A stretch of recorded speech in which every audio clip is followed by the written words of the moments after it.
or God, or carry them to the nearby police station and report them to the police. Let the police themselves investigate and find out whether he right or wrong. Yesterday, I was coming from Keba. A brother walk on truck. I said, no. They said the truck hit the motorball ball. All the motorball men plus the keke men get down. They said they want point the driver in the truck. It's wrong. Let's stop more violence. Maybe the accuser or somebody that you feel are criminal, they may not be criminal. But when you take them to the police station, based upon the police who investigation, they will tell you that they may that criminal or not. Please, my people. Who are you? You policeman. Why you more people? Yeah, come here. You go to ask me as I do. Yes, you're all right. As I was saying, yeah, let's stop that kind of thing. Take it to the law. You not get one right under the law. Nobody right until the law can say you are right or wrong. Please, I beg you, my people. Who say you? If I say who tell you, So say who? so say oh man, same Zion. The man who get crime stopper. He the one say I'm gonna tell you. Nobody must take the law in a hand. Don't say they say in the Bible say oh man, same Zion say don't take the law in your hand. You have to come away. You want it was you who will be the first now to come attack the man. Yeah, that's true. Yeah, Yeah, I feel you. Hey, all this time there. Oh, man, says that looking at Jesus for you. The only independent voice of Liberia. No allegiance to any political party, organization, institution, or individual. Freedom FM 87.9. Your best choice.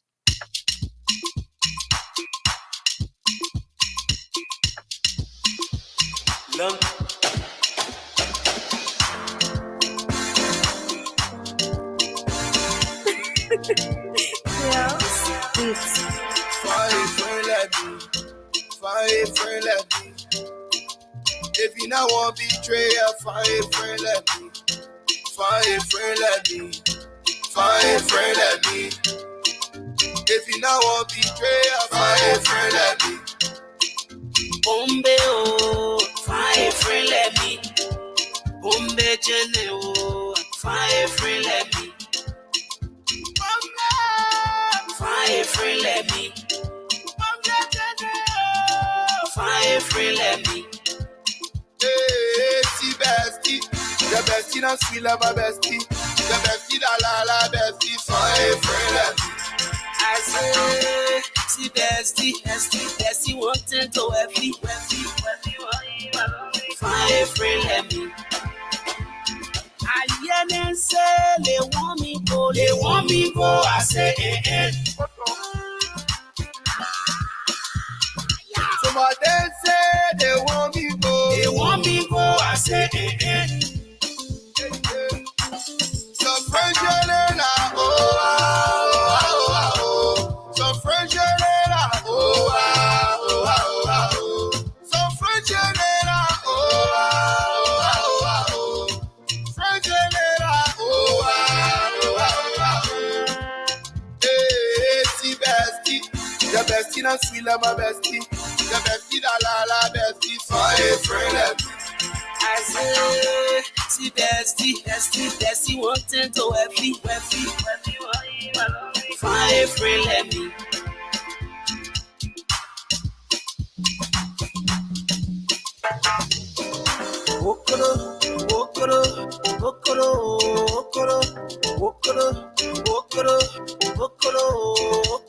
They won't step on my blessing, but God get it breaking, huh? They won't call in my blessing, but God get it breaking, huh? French, see French, can't see property French. I now want no back for French. Wangolo, Wango for bestie, Wango for daddy, Wangolo. I hear them say they want me go, I say, I hear them say they want me go, I say, Some French Some French Some French French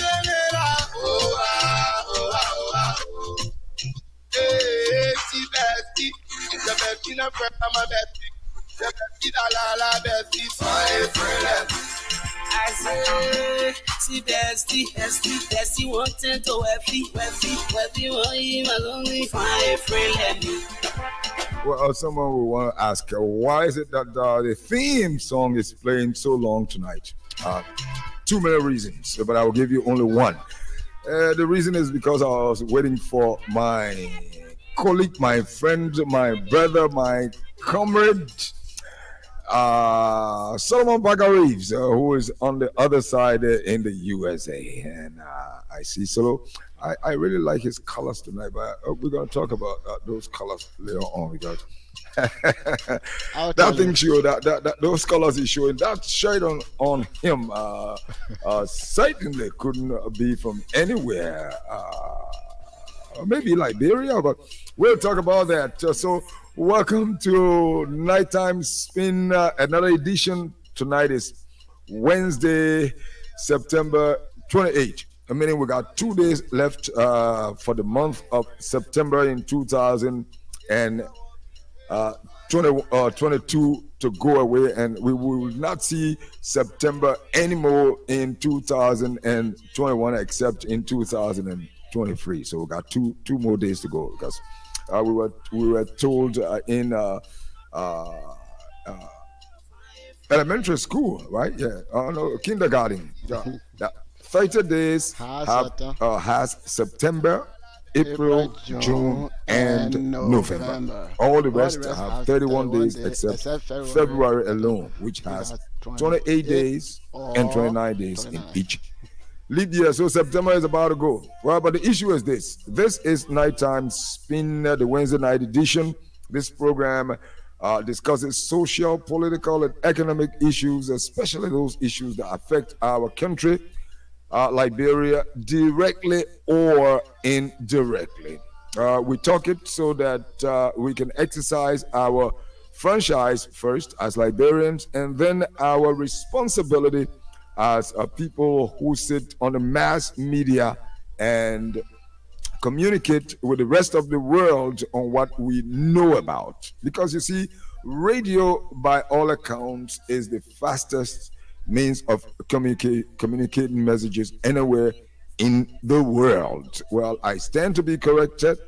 So radios are what people listen to. When people hear things on the radio, to erase what they've heard on the radio is not an easy thing. And so we have to be careful, if not mindful, as to what kind of information we send out there to the public. Because radio is good, it can also be bad, depending on the kind of information you send out and how you expect the public to digest it. If you send half-baked information, sometimes your purpose of being a media practitioner is corrupt or corrupted, and so that trust, that confidence, that integrity, that reliability that your listeners or your audience might otherwise have had in you is gone, and not just you, but the institution. But more bad it is that those who you are informing and you're giving them wrong information will not serve them right, because information is security. Welcome to the program. My name is Ahmad Tomekai Pabai. Usually, the pace is set from there in the USA. So let me welcome quickly my brother, Solomon Baka-Reeves. Solo, good evening. Good evening, Ahmed. My pleasure being on this Wednesday edition of Nighttime Spin, coming live from Radio LIB. In New York, Staten Island. In the Big Apple, New York City, right. In the borough of Staten Island. Not the borough of Newtown, though. It can be. Also, Staten Island is a borough as well. Well, New York City has 5 boroughs, and the 5 boroughs, they are also known as 5 counties, and the 5 counties make up New York City. Here in Liberia, when you hear the word borough, of course, I think borough is English, is an English language, maybe borrowed from somewhere, but borough here in Liberia, we understand it as being somewhere that is outside of the main city, where life is a little more different as compared to that of the glamoring city or what have you. Is it the same way with the borough of or Staten Island, like we look at the borough of Newtown here in Liberia? Well, the thing is, here it is actually defined as a region, or the same thing that we have in Liberia as a county. So each borough, they have their own president. So for the 5 boroughs, we have 5 presidents. For the borough of Manhattan, that is commonly known as New York, New York. When they say New York, New York, mean that on the island of Manhattan, or the borough or the county of Manhattan. And of course, then we have Staten Island, which is a borough or county. That what are the counties that make up that make up New York City? Okay, so Staten Island is a borough. Okay, I was still asking. We have Staten Island Borough, Brooklyn, Right. Queens, Manhattan, and the Bronx. Those are the 5 boroughs that make up New York City, Oh, really? and Oh, that's why they call it the Big Apple. that's why you call it the Big Apple. All right, so And borough and as you, you, you in the entire New York State, they call it the Empire State. okay. All right. So your borough is not like well, I'm sorry when I keep saying Nuclear Town. I mean, yeah, you have the borough of the Cinco, you have the Cinco borough, like here in Monrovia, but you saying that you also call it a county, Yeah. and what have you. But what I was trying to ask, because here in Liberia, when we hear the borough of Nuclear Town, we think, or we just think that the life that is lived there is a little different. We find that word a little meaning a little derogatory, if I should say that, about those who live there as compared to those who live maybe in downtown Monrovia, or although the same people you see in downtown Monrovia, the people who come from the different boroughs of Monrovia City. So is it like that Well, the thing is, in Liberia, most of the time, so that maybe what somebody may have understood from what their idea of borough is, when they say that to our Liberians, then they think, well, that is actually the meaning of borough is dilapidated or not developed and what have you. But those are just communities, if you will. Those are just regions, if you will. And in this state, we have in the borough of Staten Island, we have various communities, like the Clifton or Park Hill community is where majority of the Liberians live, and we have the Stapleton community, and then we have the St. George community, and then so forth, so forth, so forth, so forth. So within the borough, we have communities. So, for example, if Nuclear Town was to be a borough, depending on the area, the way in which the diagram of it and what have you. So there could be maybe what is that place my aunt was living? Looking Town. Looking Town could be part of the borough of Nuclear Town and what have you. But I don't know how the nomenclature in Liberia, how it came about. And we know that most of the time those people are giving us numbers, that instead of giving name. maybe we should consider the entire Bushra Island a borough, and then like what you're saying, Nuclear Town will be a community. Within a borough of Bruce Island or whatever they call Right, it. Clara Town and all, like Logan Town, Clara Town, Nuclear Town, and all that. But that doesn't mean that you should look at them differently from those who live maybe in downtown Monrovia or mainland Monrovia. Sometimes we say. You see, every community, you have the haves and the haves not. What do we mean? maybe in Nuclear Town, there may be some people who are a little bit economically they are not secure, and they may live in a structure that may not be presentable, but there might be somebody in the same area who belong to the halves, and then they are like the like the legislators, yeah. you can count them amongst the have-nots. Just like here, most people, if you want to live a quiet life, you try to live in a community that will suit you. But by living there, you have to pay the price for that. If you want to live in a community where it's the minority or the very very low income people, expect a lot of noises to be there, expect a lot of bad things to be there. If you don't want to live in such community and you want to live in a community where you want to have peace of mind, then of course you will pay your rent according to the way you want to live. For example, where we were living before we moved a little bit away from the place, in order to move in there, you should be making at least $90,000 a year. And of course, how many people in a low income bracket will be able to make $90,000 a year before they live there? But because God was with us, and my wife and I were able to meet that criteria, so we were able to live there. And then when we move out from there, we are also in another community pretty close to where we used to live, which is also a decent place to live. You can leave your car unlocked, you can and nothing will really happen. But if you live in certain communities, you got to be worried about not locking your car or whatsoever. Even if you forget something and you leave it there, it's gone. Like where we were living before, I remember my phone. I had a Samsung Galaxy at the time. The 7 just came up newly, and I think it dropped from me, and somebody picked it up, and then they checked in it, and they were able to call me and give me my phone. And you don't find that kind of thing in other neighborhoods and things like that. Yes.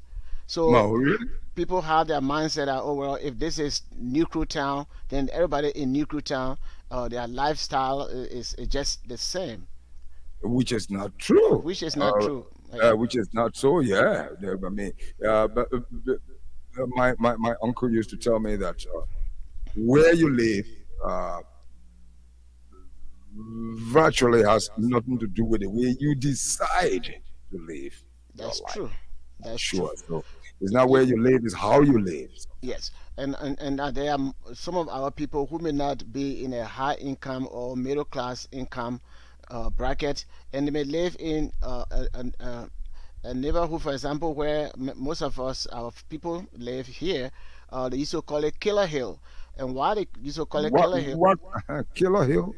Killer Hill, yeah, because if you are lucky to walk through the night there, or even the dawn of the day, or even sometimes a broad daylight, if you don't get shot at or killed, then you are blessed.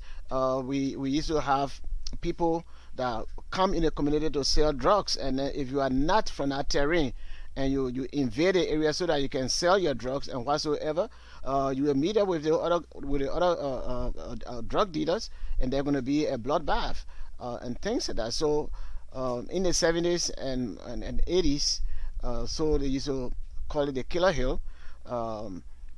Even early 90s, there was some stuff going on.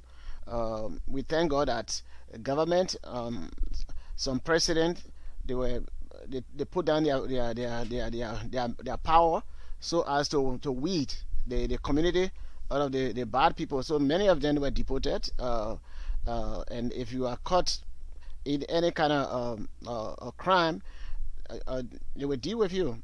So for that reason, especially when President Trump came to power, he made the community very, very, very, very safe. Police were all over the community. Sometimes when they see you and what have you, and you look suspicious, the police will question you. Of course, they pulled me over one time. They questioned me and what have you. And if you answer the question, you go about your business. But if you want to say, well, what are you asking me?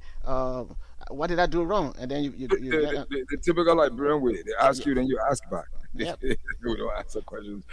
Anyway, all right. So for clarity's sake, Wendell Nimle, our radio head here at the office, he just texted and said the borough starts from Bong Mines Bridge and ends at St. Paul Bridge. So I was wrong when I said from Bushrod Island or Vietown coming.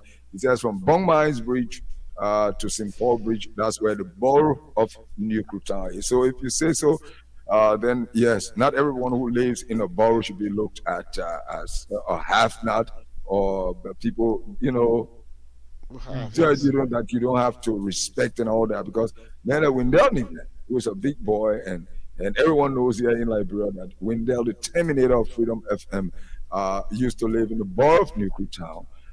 Yeah, I know he's so. Yeah, New Town is a super place. Alex are gone. Yeah. The name No, alone. actually, I wouldn't have corrected you when it comes to the borough because I'm not a Monrovia boy. Occasionally, I came to Jokwin Town when my uncle was working at the Umango Yard, right behind what is today the UN Plaza over there. So I don't know a lot of stuff about Monrovia or so. Even though I come and go, but if we were to talk about Buchanan or if we were to talk about District 3 or West Sagittarius District and what have you, I would have corrected you, brother. Yeah, you can Buchanan have In Buchanan, I wouldn't have corrected you because you live there and you know Tinway Town very well, and you know that Buchanan doesn't have a borough. Well, what they used to have, they like Lower Hollandsville. And then Hollandsville, Buchanan, Upper Buchanan. Yeah, Lower Hollandsville, those are outskirts of Buchanan City. You have Lower Hollandsville, Upper Hollandsville, then you have, like you said, Upper Buchanan. And Lower Buchanan. Then you have Central Buchanan. Then you have Lower Buchanan. Lower Buchanan, in fact, is the administrative headquarters. It is the capital city. You see how you know it very well. And right, you couldn't really tell us which borough is. All right, that was just for an introduction. And the introduction ran so long. Thanks to all who are turning in and watching us on Facebook. Again, I want to say thank you for joining us. Spread it. But there are more we got to talk about tonight. Maybe you can choose from your side, but usually on this program we discuss the trending issues, whether social, political, or economic. And so some of the trending issues, one that is actually major for me is the issue of the price of rice in Liberia, rice business in Liberia, which is important. Another thing is that in the communities, more social rights is more of economic issue, though it's social as well. But on the social side is the discussion that is surrounding, quote unquote, the speech made by the president that Miami in the USA, or Monrovia, the city of Monrovia, in some ways look like Miami in the United States of America, and people just grasp it right away, and you see reactions from different corners, different opinions, and different thinkings, and all that. So much so that there was a post on Facebook, about of West Point, down West Point, and West Point down Monrovia. West Point is a township in Monrovia, but it's in central Monrovia and part of District Number 7. And then this post showed children defecating on the beach, in line, and that post was a kind of mockery of what speech the president made concerning Monrovia and then Florida. Of course, the post we received a lot of latches. Some Liberians even thought that it was it was not what you say. It was not national to have posted that and all that. But be as it may, because I mean, it has been a culture, if I should say, a culture of dedication or of people of that community along the beaches in Liberia and other communities. I grew up in the Lower Buchanan Grand Bassa County. And at some point in time, I found myself on the beach because we're very close to the sea coast. Not that we didn't have a what we call a WC, that is the pit latrine. Yes, we had it, but we went on the beach, and sometimes we did our thing on the beach and all that. I don't know if satellite used to see us, like maybe because it was a satellite picture of what we saw, or maybe a drone picture of what we saw, and then people started to feel bad about that, and how the president said Monrovia looks like Miami in some ways, and all that. That's another trending issue on the social side of being discussed. So, which one would you like us to talk about, or maybe we could talk about? We can talk about both of them, or probably we can take the first maybe 30 minutes or so to talk about the issue about the president's speech and the phrase that they started running running with and things like that. Somebody sent it to me, and I said, "Well, that's good."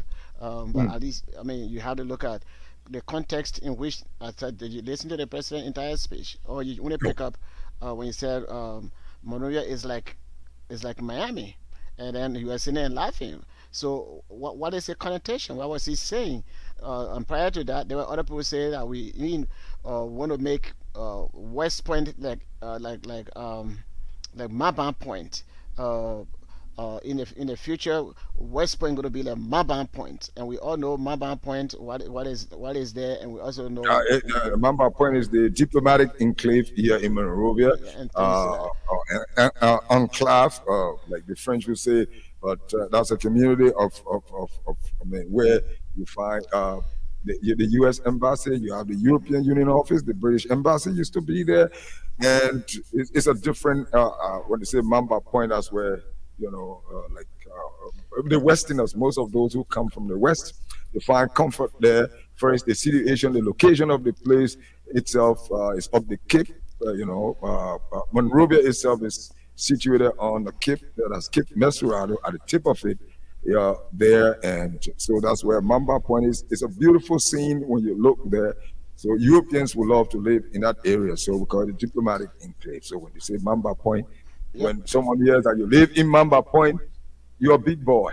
They don't care whether you live somewhere in a hole, but once you're up Mamba Point. So that was a point that people were making, that the country is not the way it really used to be when it comes to facelifting.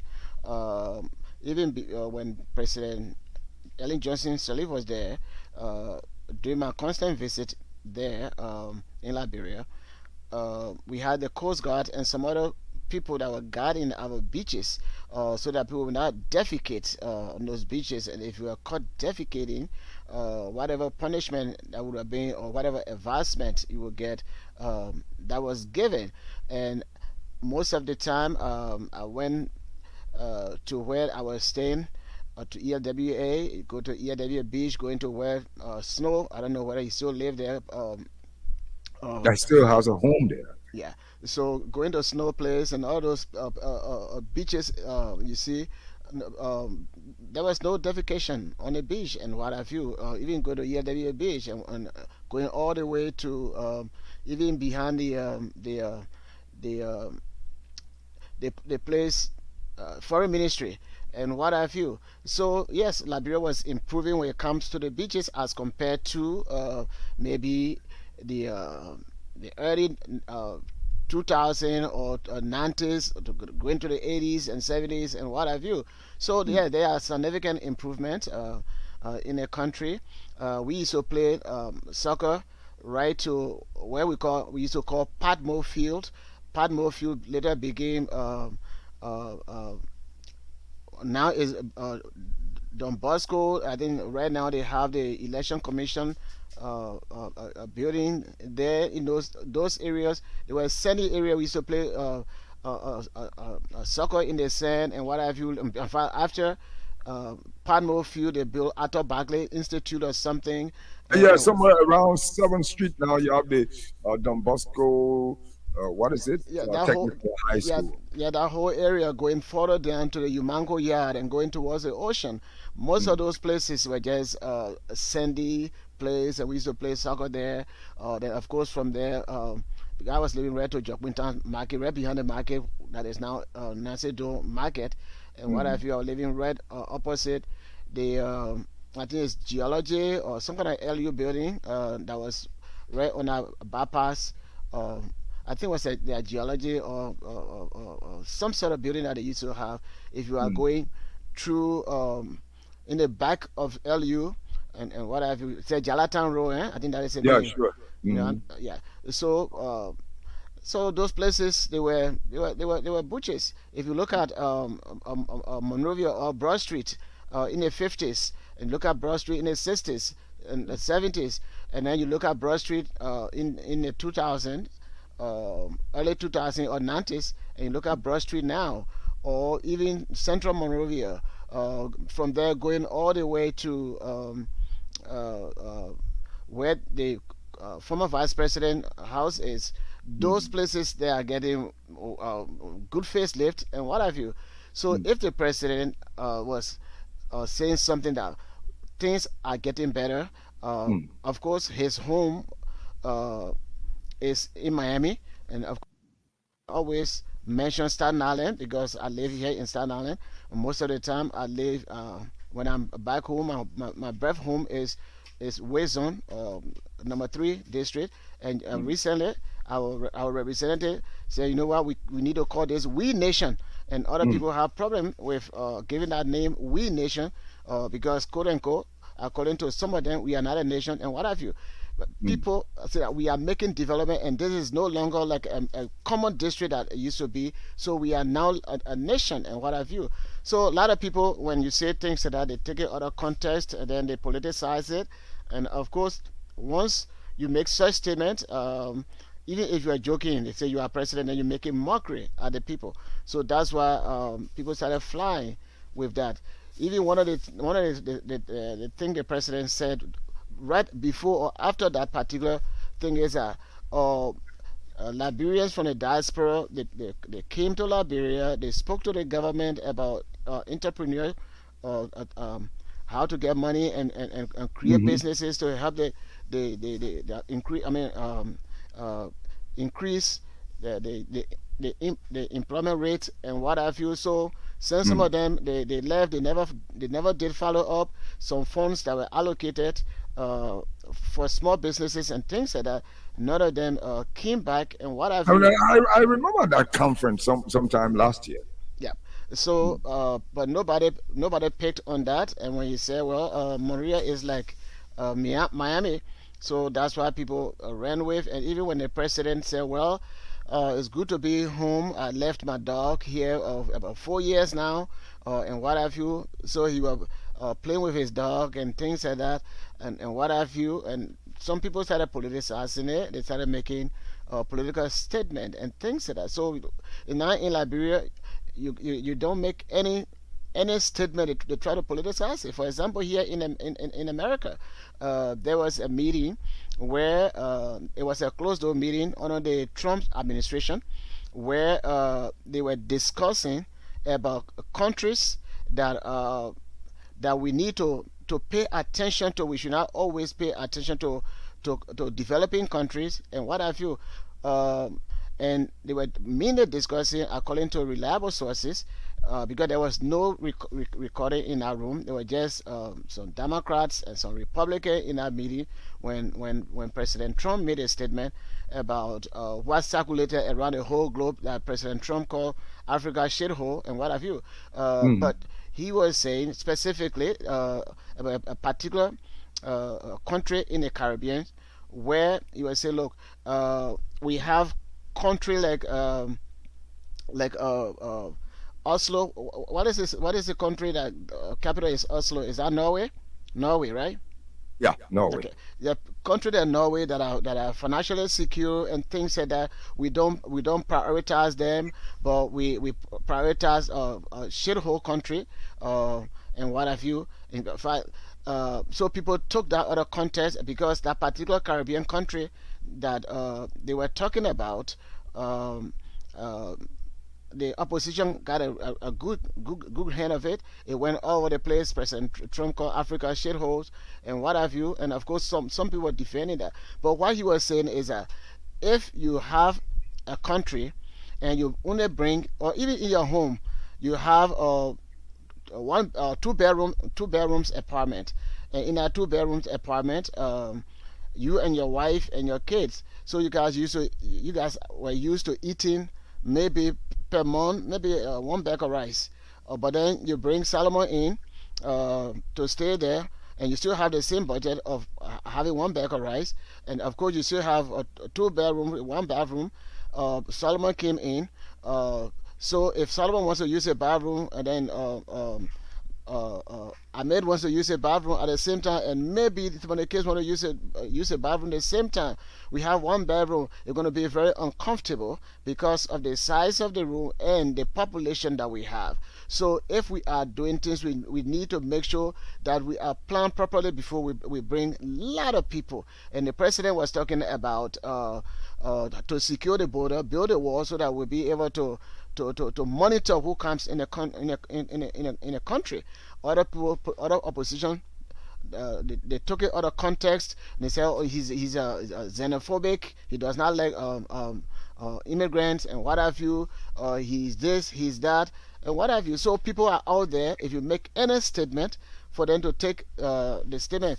Look, Ahmed, if you are working and you have your budget set, and I come in a house, I'm not working, but I depend on you, then of course I will deplete. Sooner or later, you're going to be financially insecure and what have you. So if somebody is coming to you and they don't have anything to contribute towards the economy or towards your budget, sooner or later you will go low on your budget, and a lot of things could happen within that. So other people don't, when somebody is saying that, then the opposition will take that, oh, he does not like people and what have you. So why am I saying all of these things? President Weah made a statement. He made a lot of statements, good statements, but they didn't pick on that. But when he said Liberia is like Miami, and even he was laughing when he was saying it, but they took that out of context. They started, of course, doing the same old thing, politicizing it, making it sound very, very, very bad and what have you. But we were there, we understand it. Of course, if the president was a typical politician, he would have watched what he say, how he says it, and that would have been no problem. But if you are not a typical politician, you became a politician because of you love your country and the people made you to be a politician, to be a leader. You will just speak the common way. For example, people have problem when the president is playing the sangpa, the one we call sangpa, or the conga, or the drum. This is somebody who was brought up in playing the congas or the sangpa, if you will, and not because he's president. So he should not do what is actually part of his outbringing, that is part of him. The president is a natural musician, so not because you're president, you should not do that. But anytime the president does that, people have problem with that. But even if Bill Clinton is playing the saxophone, those of us who condemn the president, we can take that to be, oh yeah, President Bill Clinton is playing the saxophone. Or like President Obama Yeah. went to play basketball. Yeah, And it's beautiful. It was beautiful for Americans, and we saw how they cherish their president playing basketball, which is still part of his life. But there were some politicians, opposition, that said, look, the president, instead of focusing on what to do about the country, for example, the civil rights movement, and some other stuff. So there were some things that he, according to them, that he prioritized, and also when it was around Christmas time, he was not a president that used to actually be in a Christmas spirit, probably because of his background or what. So I don't know, but he said that those who will take care of it, they will take care of that. So his wife was fully involved when it comes to the tradition, because having Christmas at the White House is a tradition of America. So, but for him, he did not see that to be any kind of good tradition. Even though, don't get me wrong, he loves they do their family get together when it's Christmas, but doing this event and all those stuff, planting Christmas tree and all those stuff, that was not his favorite. But he allowed somebody to do it just to keep out that tradition.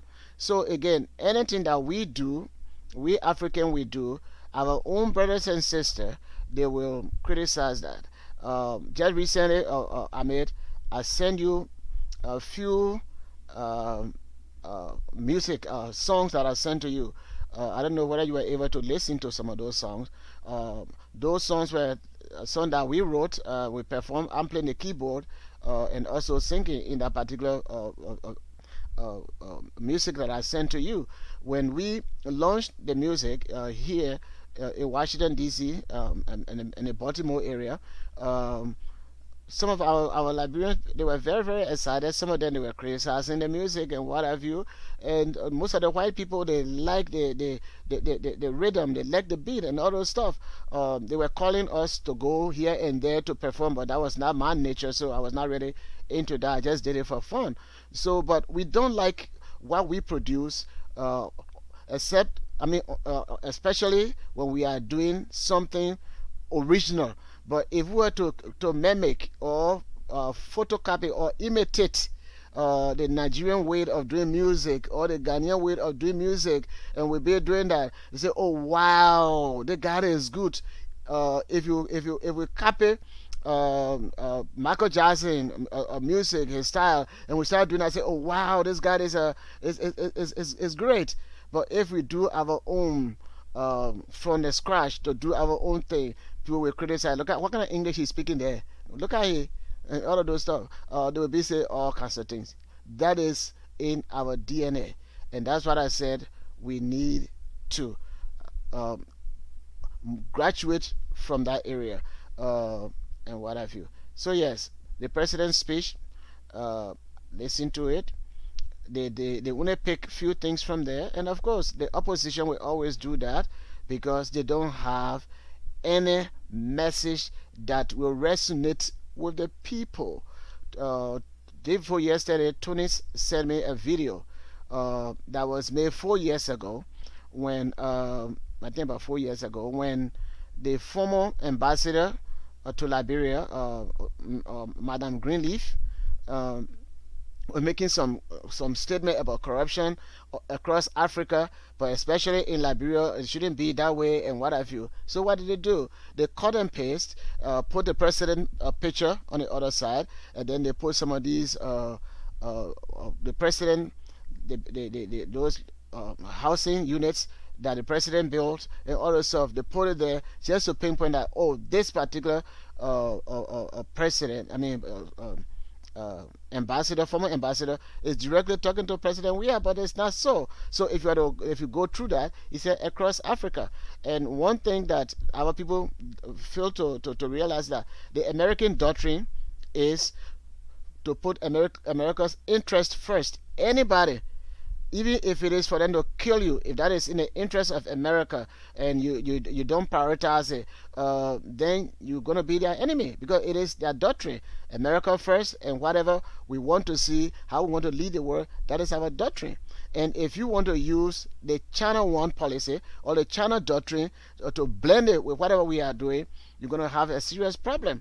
I remember probably a week or maybe a few days before the sanction came on those guys, some of them were saying about the China One policy, that they like the China One policy. They embrace the China One policy, whatever way they say it. The one China policy. Yeah, one China, yes. And of course, the West, they don't like the one China policy because Hong Kong or Taiwan, I think that's why it is, Mhm.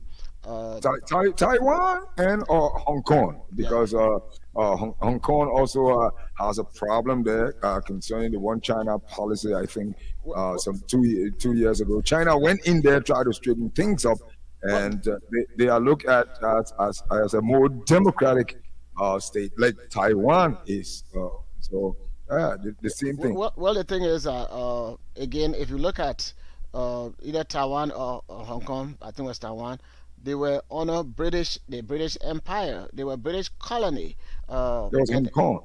Yeah, so they have the Western ideology. They don't have Eastern or communist ideology. So those are the ones that producing or promoting the Western ideology there. So when that particular country, when they got their independence, or when Great Britain gave them their freedom, then of course, because they are on China soil or whatsoever, so China is said, well, they're supposed to be under their rule so that they can have one China rule. There is no communist, and then a free market democracy. So that is what they are fighting, and for us not understanding the tension, the problem with that, and for us to make a statement, not understanding what implication that will have. So of course, some of those people who made a statement, who are very influential, they have to face some of the weight when it comes to that. So we have to be very careful what we do, how we do, especially when it comes to politics. If you're making No, statements, but Solo, outside of politics, because I know politics will always be politics. Outside of politics, the statement again that Monrovia is like Miami. Uh, is there anything wrong with that statement? well, For you? people who have been to Miami, I have been there. I've been to Tampa. I've been to Miami. The kind of infrastructure they have, even in their lowland area or in their low income community, there is nothing compare with Monrovia. In other words, they are well structured, they are well laid out. You don't have things that so they want to be in the middle of that place. You don't have like those dirt piling up in the city, dirty and things like that. You don't see it in Miami. And then those are problems that we have. In fact, we thank God that the city mayor, they are working on cleaning the city. So we have a long way to go. Even though there are some infrastructure that this government, since the ascendancy or the ascendancy to power, they are doing a lot of good things that are giving Monrovia a facelift. But to compare Monrovia with Miami, we can do that jokingly because we are getting there. But the opposition will not understand that, so they will think that you are making mockery. Why you say you don't know it, and what have you? No, I asked you the question because first, if someone says uh, Pabai or Ahmed looks like Solo, Mhm. maybe I first will ask in what way, because we are humans.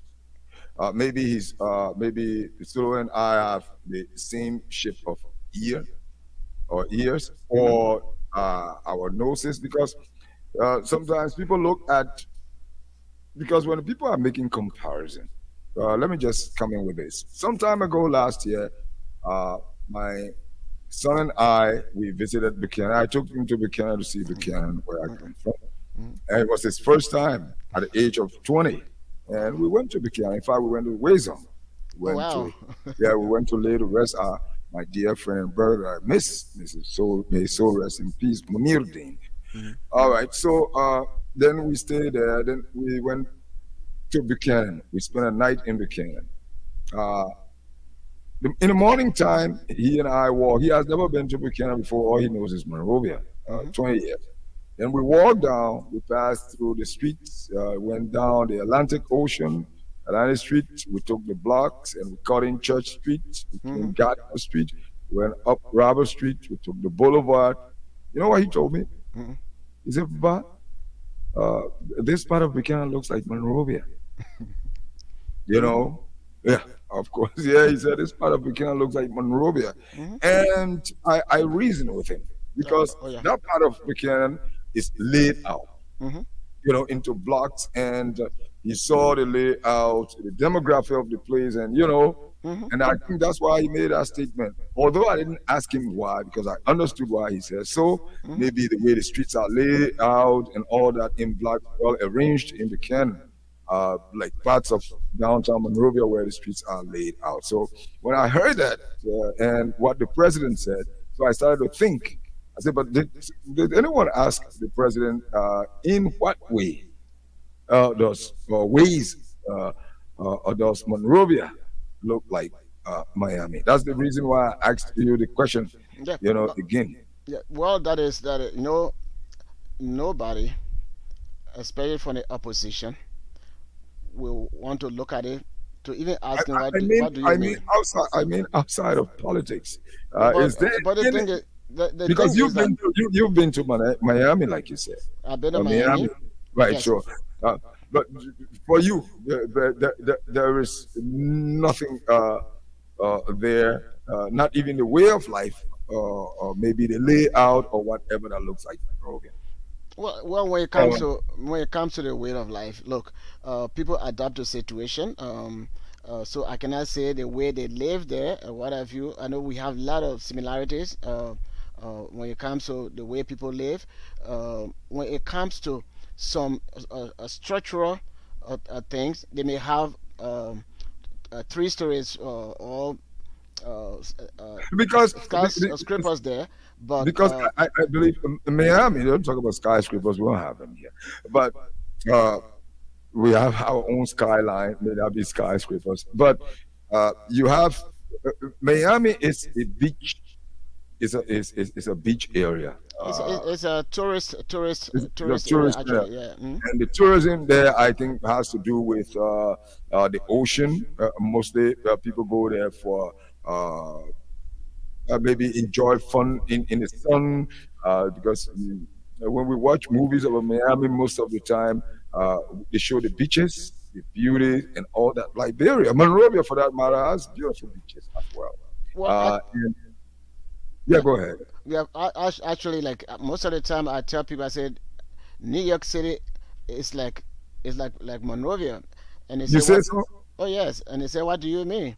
I said, look, take a look at New York City. The 5 boroughs that I called earlier, they are all surrounded by water, and then the water empty into the Atlantic Ocean and what have you.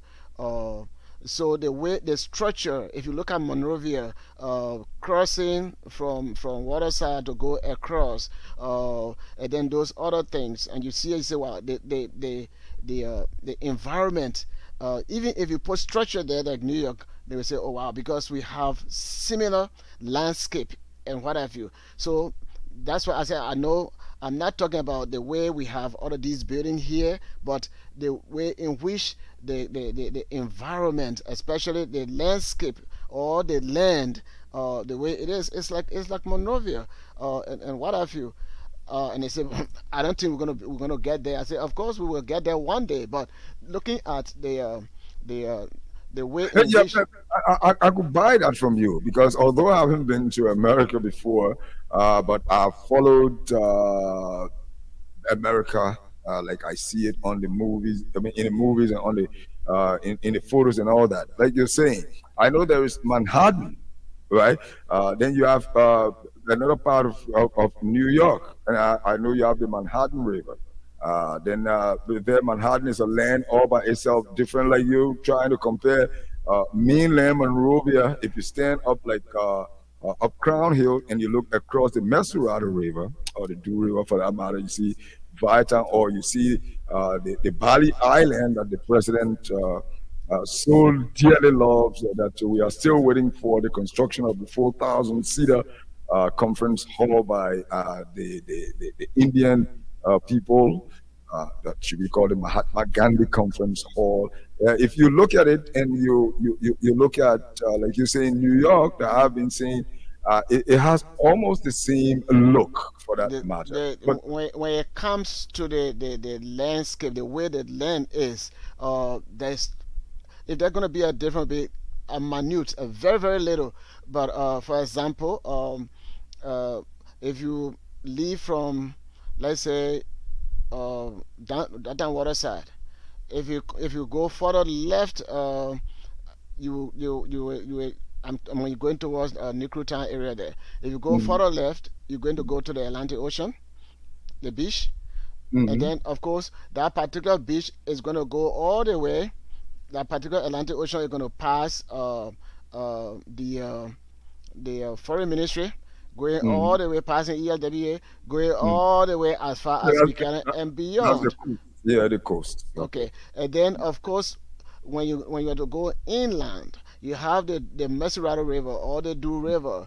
If you go further down to, I think, Ray Light, there's a big river over there that also go all the way and it crosses the after shuffling, I think Camp Shuffling or whatever name.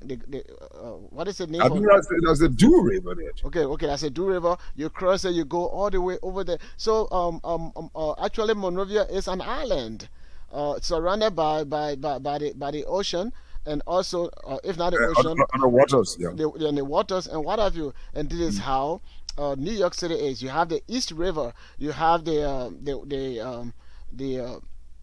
Hudson River, and then of course the people made a canal. The Hudson River, I think that's what I was talking about, the Manhattan, where the plane landed once.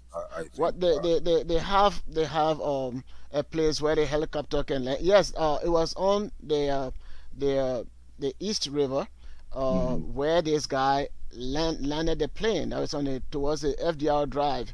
And everybody was saved on that. And everybody was saved. He landed the plane right there. And of course, when you go further down, that same river, they enter into a canal that was built for a ship to come through to bring goods to the harbor.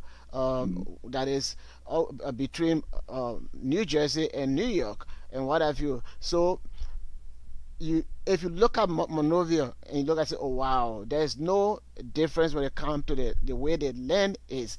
But when it comes to the way in which the development is here even in New York City or Manhattan, the kind of structure they have in Manhattan, they don't have the same kind of structure, the same kind of way here on Staten Island. In Manhattan, most of the places, the entire place is with pavement. You can hardly see actual ground to really walk on.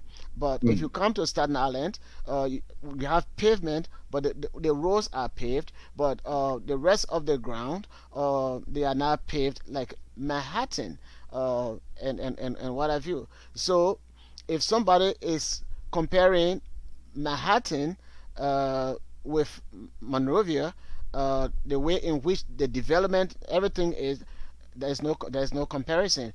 Even Staten Island, there is no comparison. Even though because of the proximity of Staten Island to Manhattan, so they are building a lot of modern houses, hotels, and things like that, so that people who cannot really afford living in Manhattan, because in a common apartment, probably one-bedroom apartment, the least you can pay a few years back, I don't know right now, $2,500. One bedroom apartment. One bedroom. So now studio, you pay $2,500 and up. So people can afford. So they try to move in the borough that will be a little bit less expensive. So again, people can just take things out of context. Here in Staten Island, I know there are some buildings here, maybe the road and what have you, but you cannot compare the beauty of Monrovia to that of Staten Island. You cannot do that. There's no way anybody will dispute the fact that Monrovia is bad off, or Staten Island is better off than Monrovia. If they are saying, because most of the streets here on Staten Island, they are paved, you don't find dusty road and things like that, then I agree with them. If they say, well, the government can collect all the trash cans and things like that and dispose the waste and things like that, and for that reason you cannot compare Monrovia with Staten Island, then I agree with them in some of those things. But when it comes to the kind of infrastructure that we have in Monrovia, you cannot compare Monrovia with Staten Island. And also, you cannot compare Monrovia with Manhattan, because Monrovia is not a match to Manhattan. You cannot compare Monrovia with Miami city-wise, because Miami is well structured, well developed, and well built for tourism, and a lot of movie stars and other people, they live in some of those areas and what have you. So the comparison the president was making, nobody wanted to ask him, what do you mean by that?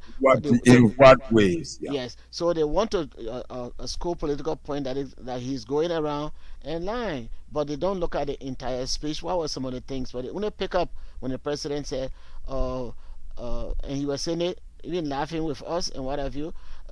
They just grab onto that and they say, look, he's very deceptive, this and that. But He's again, lying to the people. lying to the people. Again, that is how the politics is.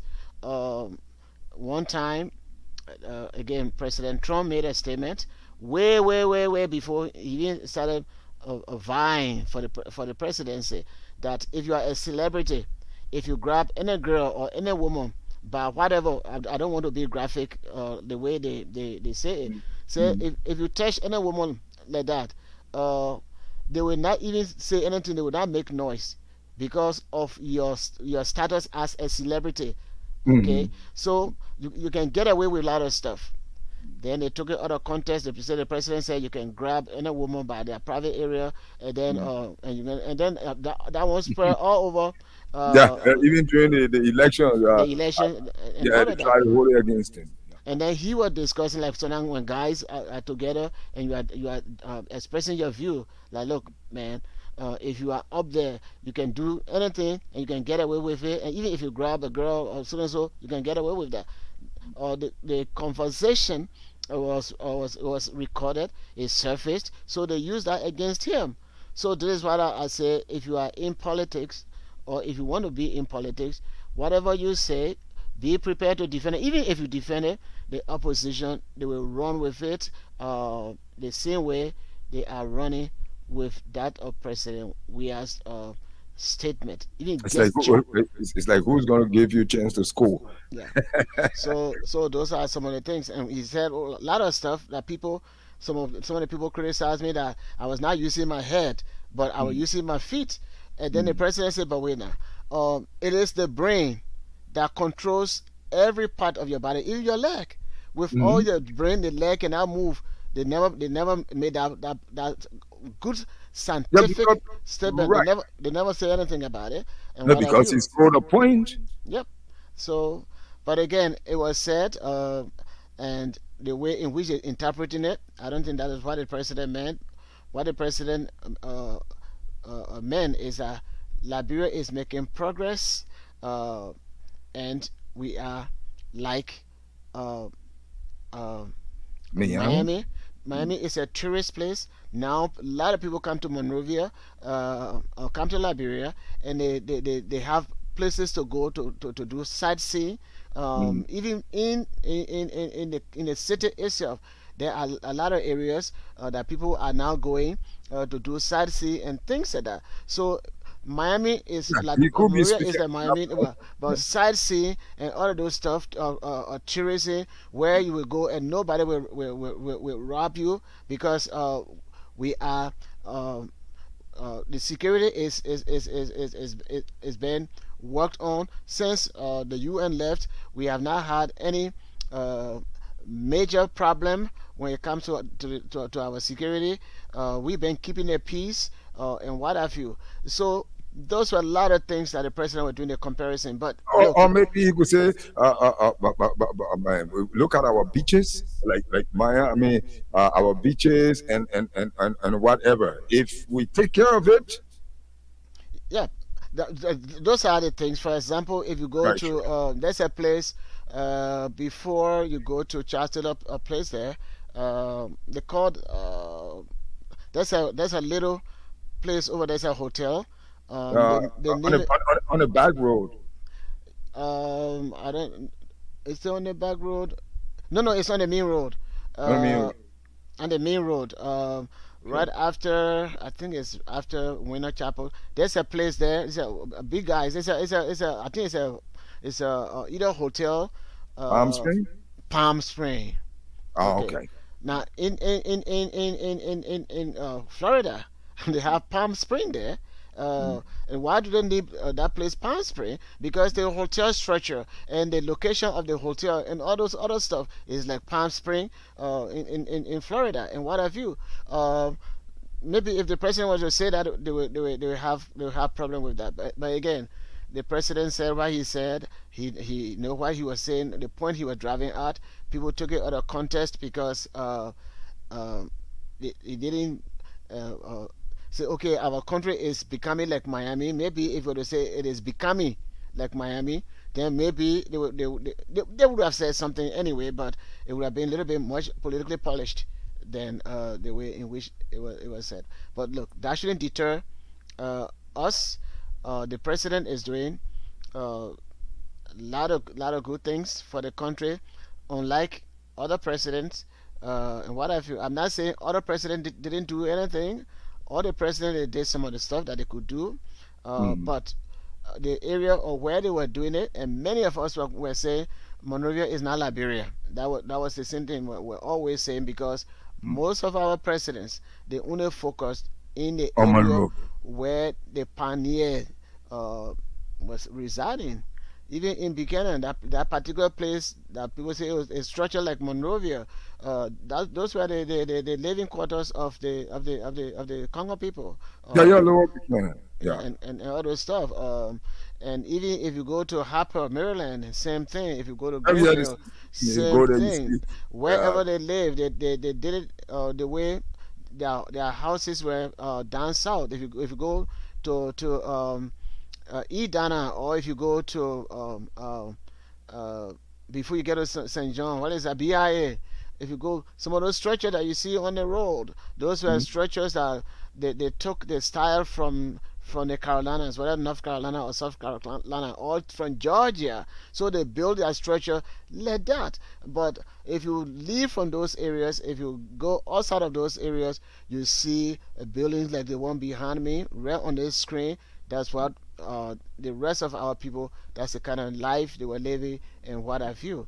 So again, we can open a line, maybe take 10 calls, and then we can go to the rice issue, because it is something that we need to really address. 077. There is an echo under my voice, and someone called me to just tell me that I don't know where that echo is coming from. I know I don't think it is me this time, because no, I don't think it is you. Yes, it is you. When I open your phone line, it's echoing. So what do I have to do? Yeah. All right, go ahead. I've muted myself. And so I don't see you. Oh, I'm sorry. Instead of muting myself, I. No, you don't have to. Can you hear me? Then I can hear you when you are muted. Okay. But it shouldn't be that way. Anyway. All right. I'm echoing, but so we go to the lines 0776 104 104 0886 500 104 0770 297 016, and that line is for the females exclusively.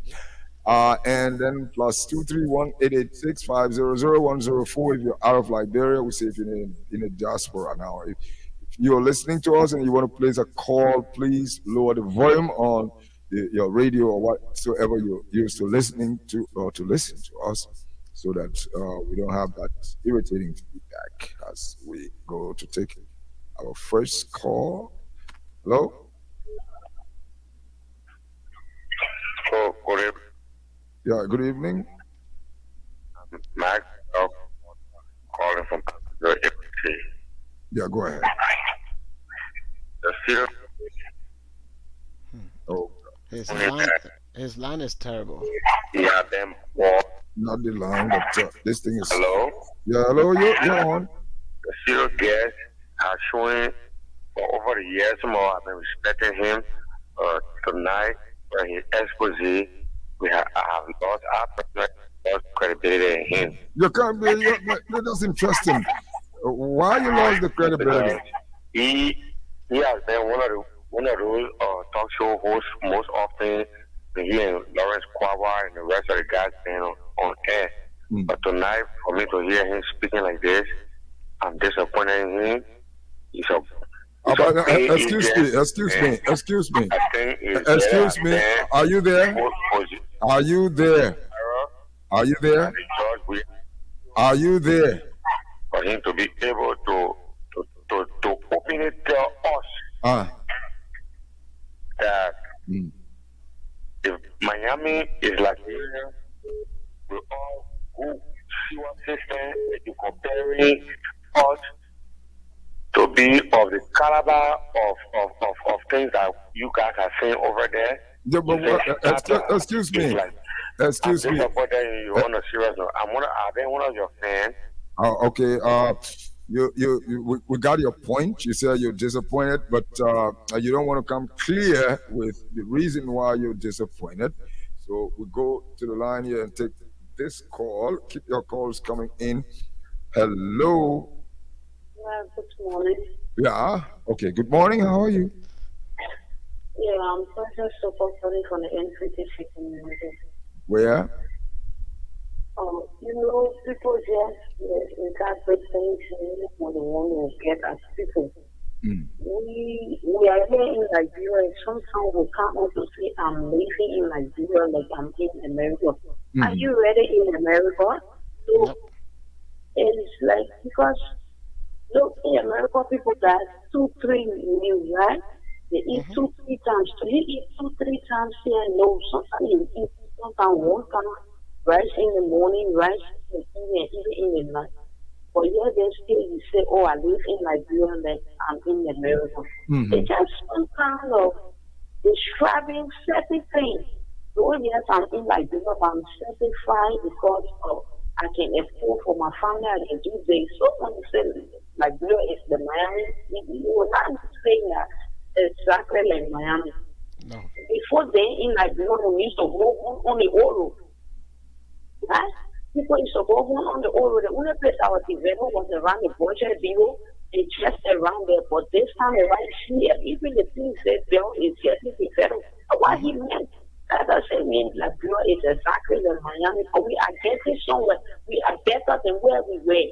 Thank you. It's just a simple Englishman. Thank you. Not the issue of everything. Okay, my dear. Thanks for calling. Thank you. Okay.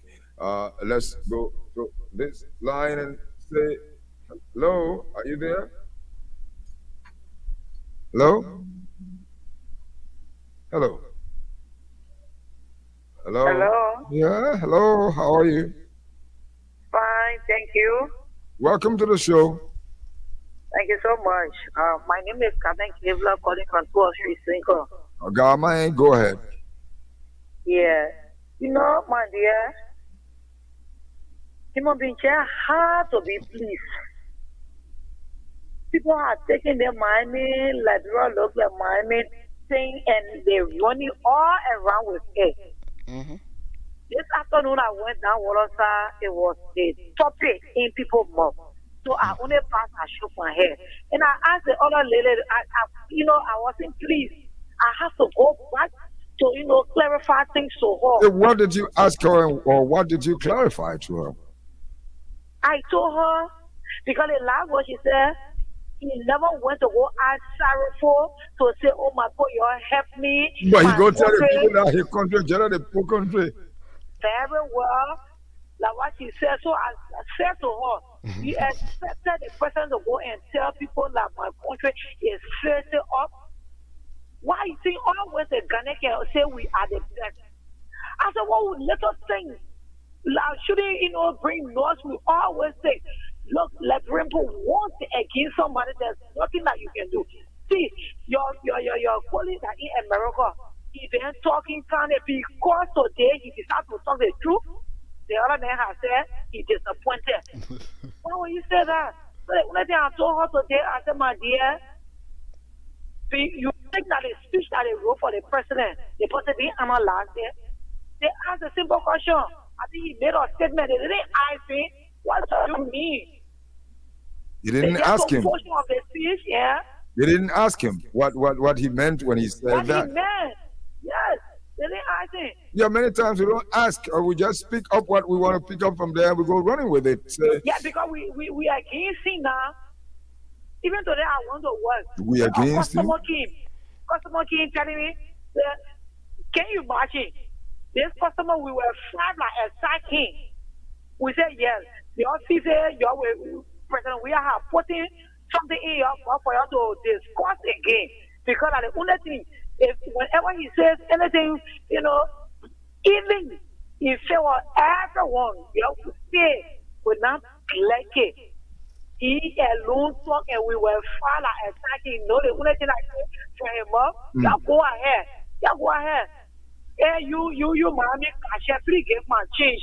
Now, how he referred to me, mommy, Kasha, give my change. I said, oh, yes, try and get your change.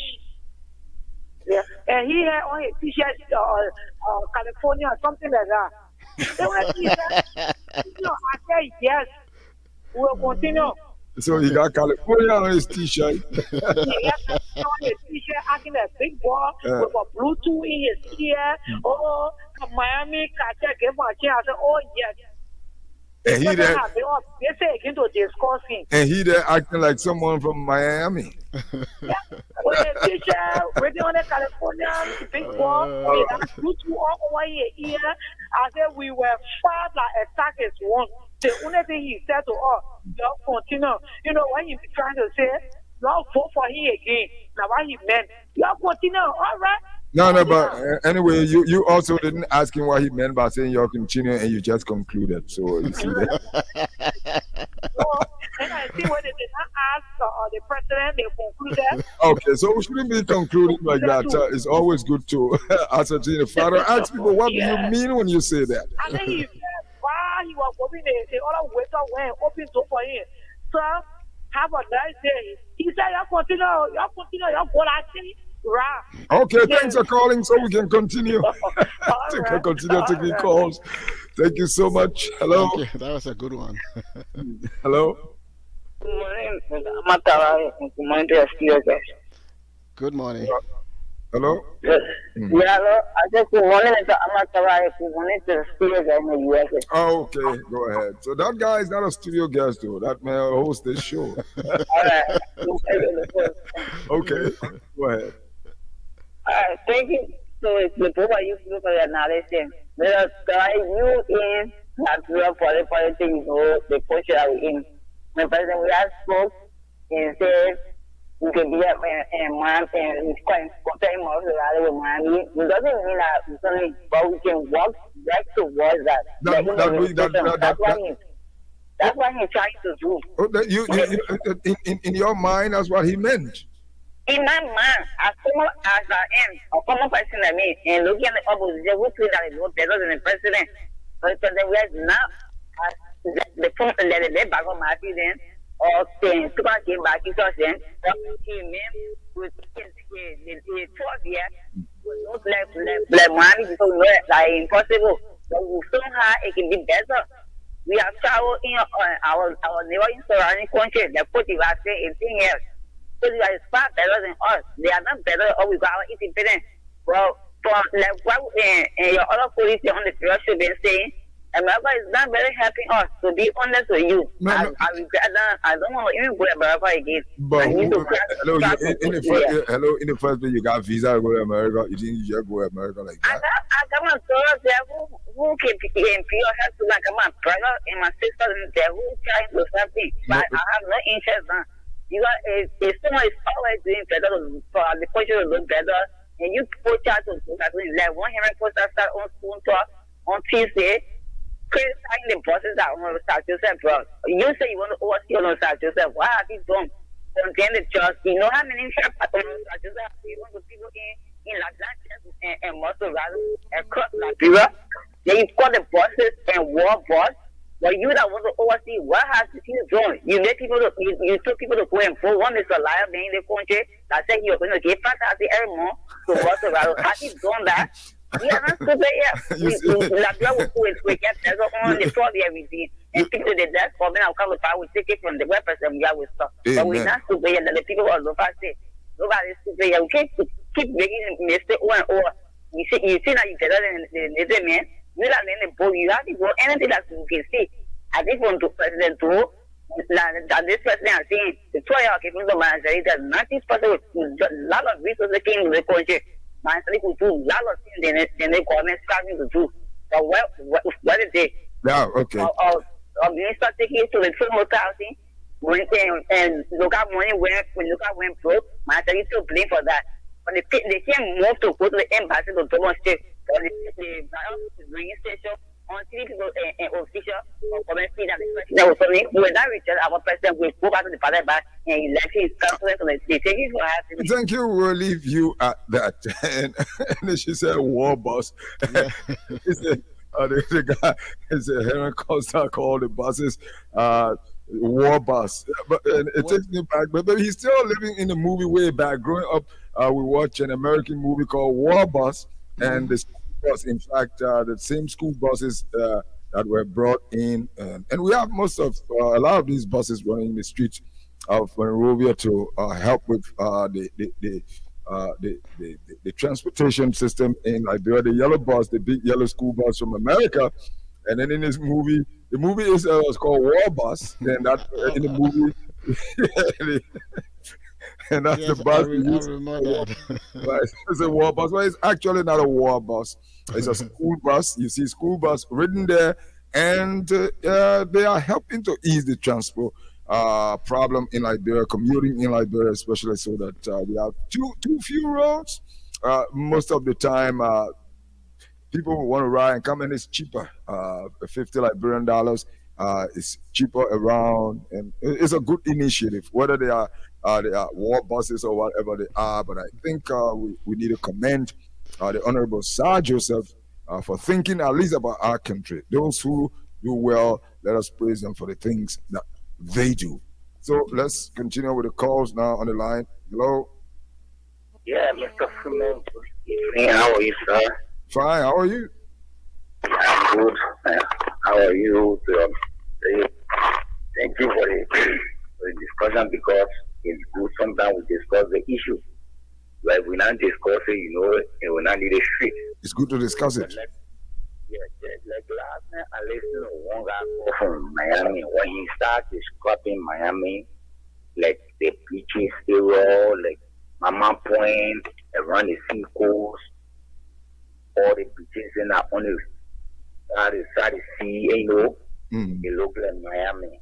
Then in the night, around the street, like the top, sometimes when you look at it in the way, like the way Miami is structured at the sea coast, and you look at Monrovia, that's the reason why maybe I believe the president was speaking from that direction.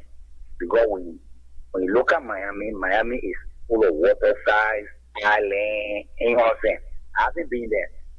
But like the guy that was there, the guy that in America, in Miami, West Coast, he described the place like the scene with Monrovia looking, where they play the island, and then they have beaches around there.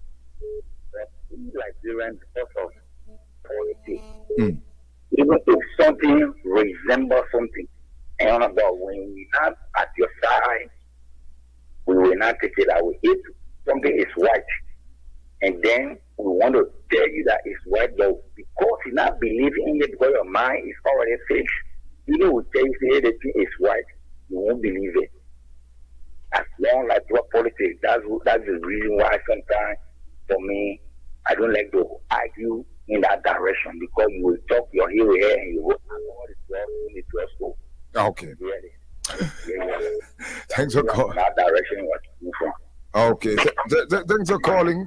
So that your head don't hurt you, because you are talking too much. But yeah, that's you see now people are giving their own views and thinkings and our thoughts about what they think that the president's speech meant, but only he can tell us what he meant by it, what he said. Hello. Hello, Shaman Paradise. Yeah, hello, welcome. Hello to our big brother in the US of King Solomon. How you doing? Yeah, I'm Joe F. Simpan from the borough of Nigutown, the true son of the borough of Nigutown from Second Tower Funday, commonly known as the President Keke Driver. Mm-hmm. Yeah, you know one thing, I'm a papa, I will tell you today, just copy it today. I will use my language for the whole country to listen to it. Well, which language, excuse me, which language is that?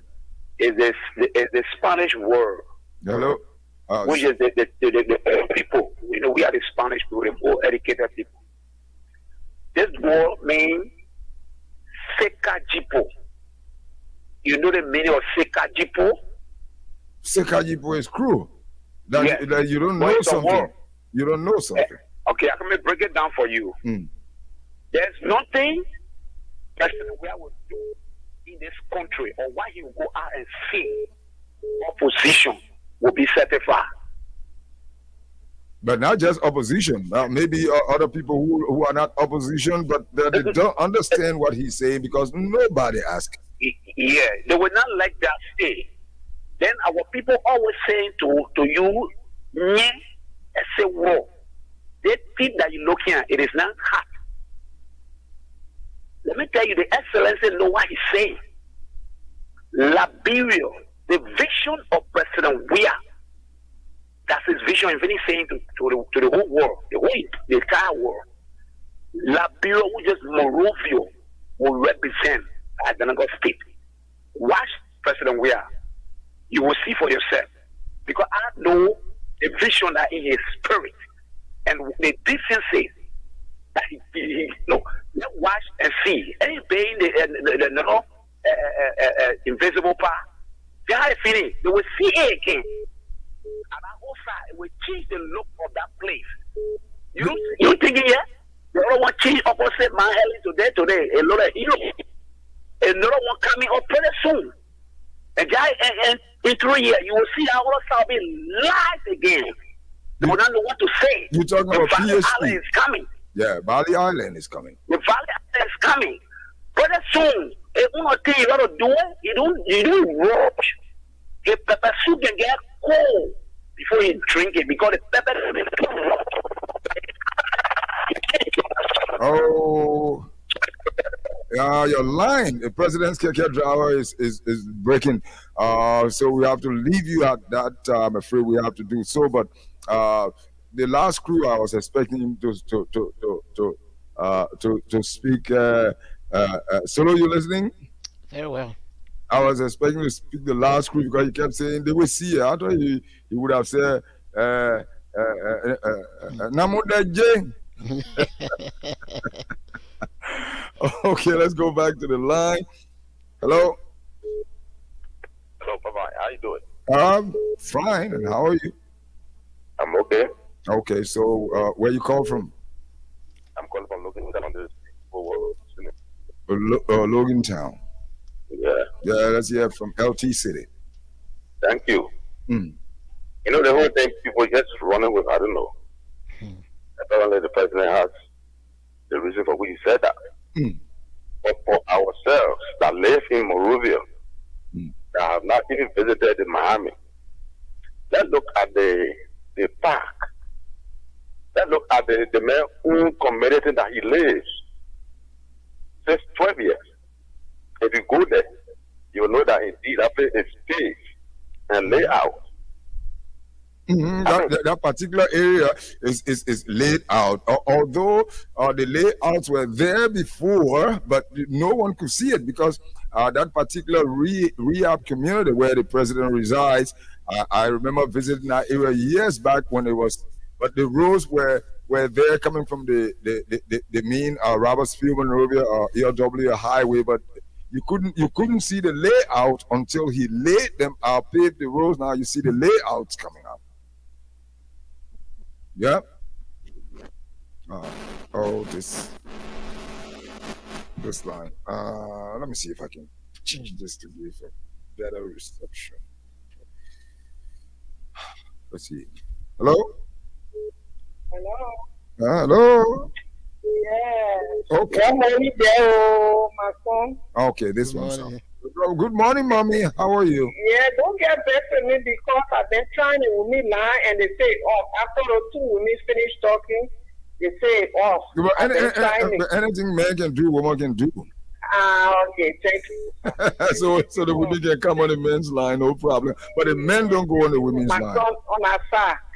Go ahead. I tell everybody thank you this morning. No, let me tell you, my children, the people, the opposition, trying to make way out of no way for this man government.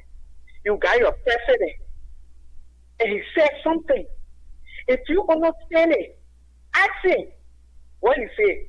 That big man with that jumper and say something out of the way. This man they carry me all around in Maria Tanya.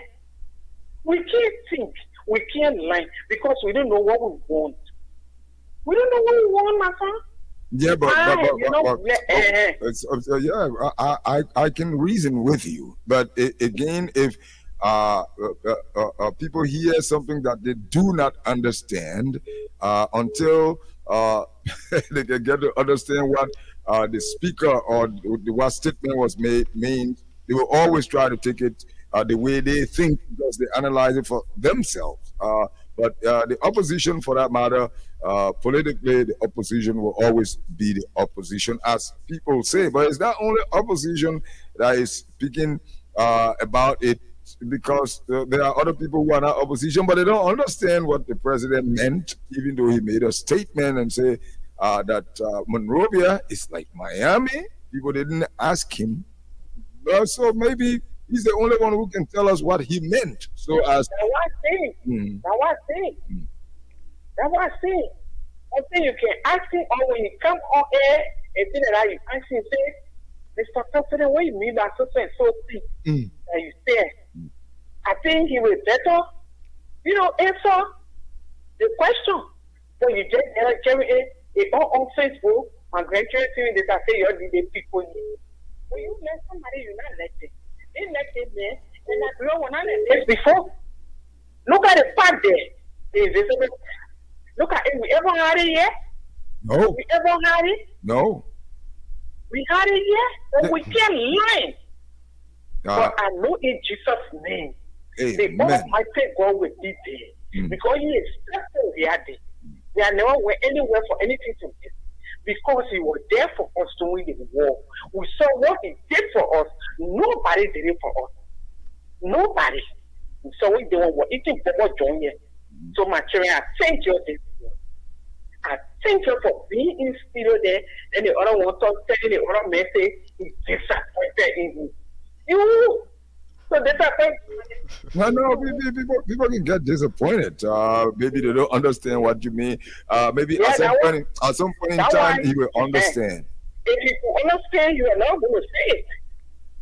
He had to say it because he doesn't understand. Maybe, but if he understands later on, maybe he will come to himself. It's better that way. Okay. So I tell you, let's say your good night. My say your good night. Good night. Tell you also night. This morning. Good night. Good night, my Elena. Okay, the numbers are there. You can take maybe one or two more, and we can. Yeah, sure. I think we got it crossed. 0776 104 104 0886 500 104. Today's line exclusively. Hello. Yeah, how are you? When you what you call now bad? Good or bad? Good. Good. Okay, the SEMA is not bad. All right, let's hear from you. Where do you call from? My name is Farawaya. Johnny from Brownsville resident. Brownsville. Okay, let's hear from you. I would like to ask the President Keke Rado, when the presidency Moreover, did he say Shmaki or is there Riha? That's the question I would like to ask the Keke Rado. But anyway, the Keke Rado is hearing you, but he can't answer you. He's on the phone, but he's hearing it. I hope at some point in time you and him can interface, and he will tell you what he means by that. So, okay. So, all right, thank you. Thanks so much for calling. Yeah. Hello. Yeah. There's your best friend when you go to Radio, your best friend OP coming from Newtown. OP, you calling from Newtown? Maybe I can remember you. I'm calling from Newtown. When you are to Radio Monrovia, I want you to go to you with the video cassette. Radio Monrovia? Yeah, people are working there. No, I never worked with Radio Monrovia. At Radio Monrovia, I worked with DC 101. DC 101, sorry for mistake, sorry.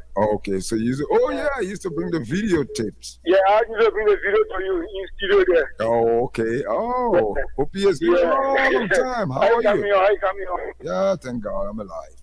I'm a Papa, Liberian, let me speak for saying this. We Liberian, we are no different than 6 or 9. 6 or 9?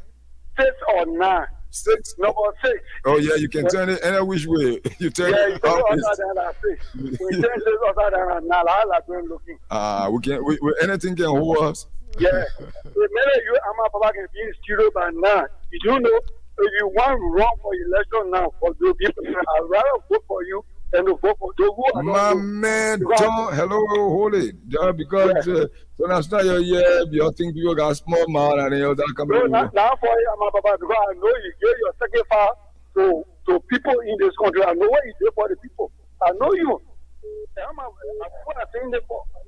Yeah, okay. Yeah, go ahead. Station, you work for a station, all to now. You still looking, you still telling the Lamar people the truth. But other people, they are there to castigate people. They want to say the truth. So I don't want to talk like that because this is my very first time talking on radio. Since I've been knowing you, this is my very first time. OP? Yeah. But I will find you one day. Yeah, okay. I will be so happy to see you again. I remember you used to bring the video. Yeah, remember, I don't want you to go to the outside with the cassette. Yeah, when Martin Brown was there, Martin Toy. Yeah, Martin Toy is still okay. He's at Kings FM. Yeah. Tell your family hello. Thank you. Okay, thanks so much for calling and keep listening to Freedom. Okay, so. Hello? Hello? Hello? Are you there? Yeah. Okay, let's hear from you.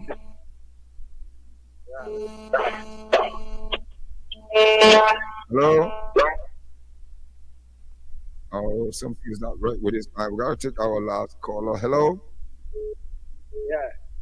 Good evening, Papa. Yeah, good evening, brother. How are you?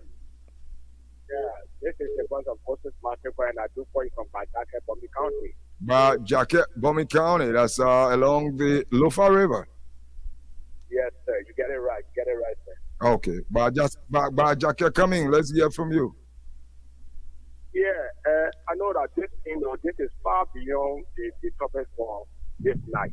Why not? But but actually, there's a serious problem in the plantation here, Mando Plantation. What's happening there? Where there was a serious tension here today due to the treatment of this CEO, one in the Dell, that were brought here from Mando. We have been treating the weapons here. We have been treated where if some renovation of houses are supposed to be done, there's no way, and we are living here in honor horses are leaking. So when the people got on the rampage today, they said PSU on them. They beat on some of them, broke some people here. Up to now, as I speak to you, they got people in the butcher and all of them were arrested today. They carried them to Central. So I am calling you, I am calling your attention. I'm begging you so that at least people can see before this, reform our president, because this guy is trying to store our president here. Now you know 2023 is coming. More, do you work with Mano Manufacturing Company? Yeah, our regional, and they told us to sit back until they can get ready for 2019 up to certain. Yeah, that means you don't work with the company. Yeah, I'm not working president now. I'm not working president now because they told us to wait until they can come. But since they talking about from 2019 up to now, how much can you imagine? We are here, no job. Do you still live in one of the houses there that the company owns? I was supposed to leave from the place because they asked us to move, and so I was supposed to leave to come in Bartown here. Oh, so you're in Bartown now? Yes, sir. So you don't work with the company anymore because you said you were redundant. Yeah, I was redundant, so I'm no longer with them. Okay, but you're also concerned about what happened there today. Exactly so, sir. Okay, thanks so much for the information. I mean, that's a good information. I hope our news people will do a follow-up on it, my good brother. Thank you so much. Okay.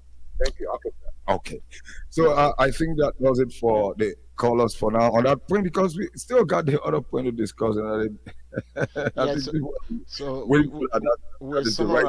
we'll summarize the call, and then, but I really want us to talk about it. Even if we use 10 minutes or so to briefly discuss about the situation with the rice, and then we can sure, it's important. We can go ahead. We can use 10 minutes or more of our time plus into the show tonight. So you heard from the callers, and everybody is like thinking, okay, this is what I think the president said, and this is what. But again, like we said, only the president himself can tell us as to what he meant. And I don't think he meant anything bad. I don't want to believe that he was making anything like a mockery, because he has a home in Miami, Florida, right? Yes. And I think that home has been there since in the early 90s. He acquired that home. He has lived there. He got married there. It is his home. He owns a property there, so he knows what Miami is, like anyone who has lived there or who knows there. But again, he knows his country, Liberia, and he knows the capital, Monrovia. And he made a statement and said, Monrovia, our city Monrovia is like Miami. So I think he has a reason why he said that. But like we all are saying, or you and I are saying here, politics, again, that's when politics become political, and these things got to happen. But again, whether people take it out of context, or the concept or context in which he was speaking, no one can say it better than he who said it. So I think that's what everyone is saying. Well, in politics, there are two major terminologies or words that we use. One is the elastic language in politics. What that means is that you can hold it any kind of way, all the way it will stretch. And then we have the ceasing language. Those are words that you speak that the people want to hear. For example, if you are running a campaign and you say to the Liberian people, we are depending on rice because you are lazy, the voter will say, this man is accusing us, so we should not vote for him. Even though what the man is saying to you, they are not true, and what have you. So when you are speaking the political language, the ceasing language, then you ceasing it in a way that everybody will be able to benefit from what you are saying. Even if you are lying to them, the way in which you say it, they think you are saying the right thing for them. So Those are some of the things that are going on. But in reality, this president has said in our speech that the president is not a typical politician, but he loves Liberia and the people of Liberia. And because of that, the people of Liberia made him, we made him our leader. And as our leader, we're supposed to give him the respect due him. But because many people feel that he's their crowd and whatsoever, so they don't give that respect. Look, my first time actually being very close to President Weah, it was Thursday when we were at the hall where he gave the speech.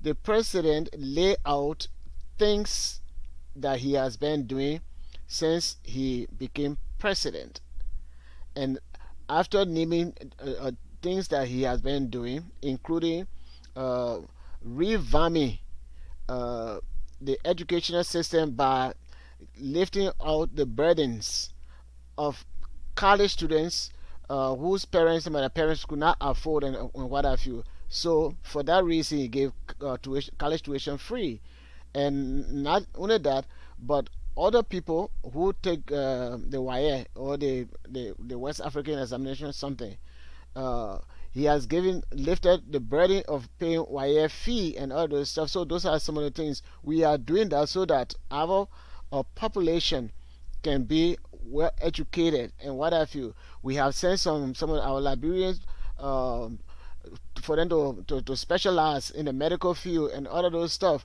In fact, under my administration, as compared to the previous presidents, we have built more hospitals than any other person. So the development that he has been doing, those were the things he was briefing us, giving us the updates on what is going on in Liberia. And he actually acknowledged the opposition and what have you. Say, well, they may not understand me. Say, even he proposed a bill for the dual citizenship, and then they took it all the way or the other way around. And then one of them from the lawmaking body, they came up with the same thing that he proposed first, that they objected to, especially including De Leon. So when they brought it back, the same thing that he suggested, he said that the same thing. He said when you are playing soccer, sometimes you do certain things, and if the people don't understand it, you do it the other way around. But that will also lead you to scoring the goal. That's what make you the better player, because you understand the dynamics. Even if the other person says, oh, don't give it to him while he's in between the defender and whatsoever, maybe the defender will take it from him. So even if you did not give the ball to him while he's right to the penalty box and things like that, if you gave the ball to him all the way to the left corner, the same goal that he could have scored from over there, you could score it from this other angle. The president gave all those analogy and things like that. And he said, look, Monrovia is like Miami. And I don't know why the people took it out of context again. It is politics time, and other people try to politicize all of those stuff. When the president book came out, some of the things that people did not read, they took everything out of context and what have you. Even though maybe the publisher did not consult the president before publishing the book. If he didn't do that, that's the only thing that I see wrong. But everything in our book will encourage me as a typical Liberian or other people for A, B, C, and D. But the president's speech, I don't see anything wrong with it, but the interpretation, the way they want to interpret it. So we need not waste our time. We have taken a lot of time on it already. Yes. We didn't waste. I mean the Liberian people. The president has said it, and he know the context which he was speaking. Some people, when you are listening to somebody, look at the context, the mind, the way in which the direction he's coming from. You just don't take they're taking the Bible out of context. So that's what they're doing. So anyway, that is it. And everybody has the right to be disappointed in anybody, because that is what life is all about. And what have you?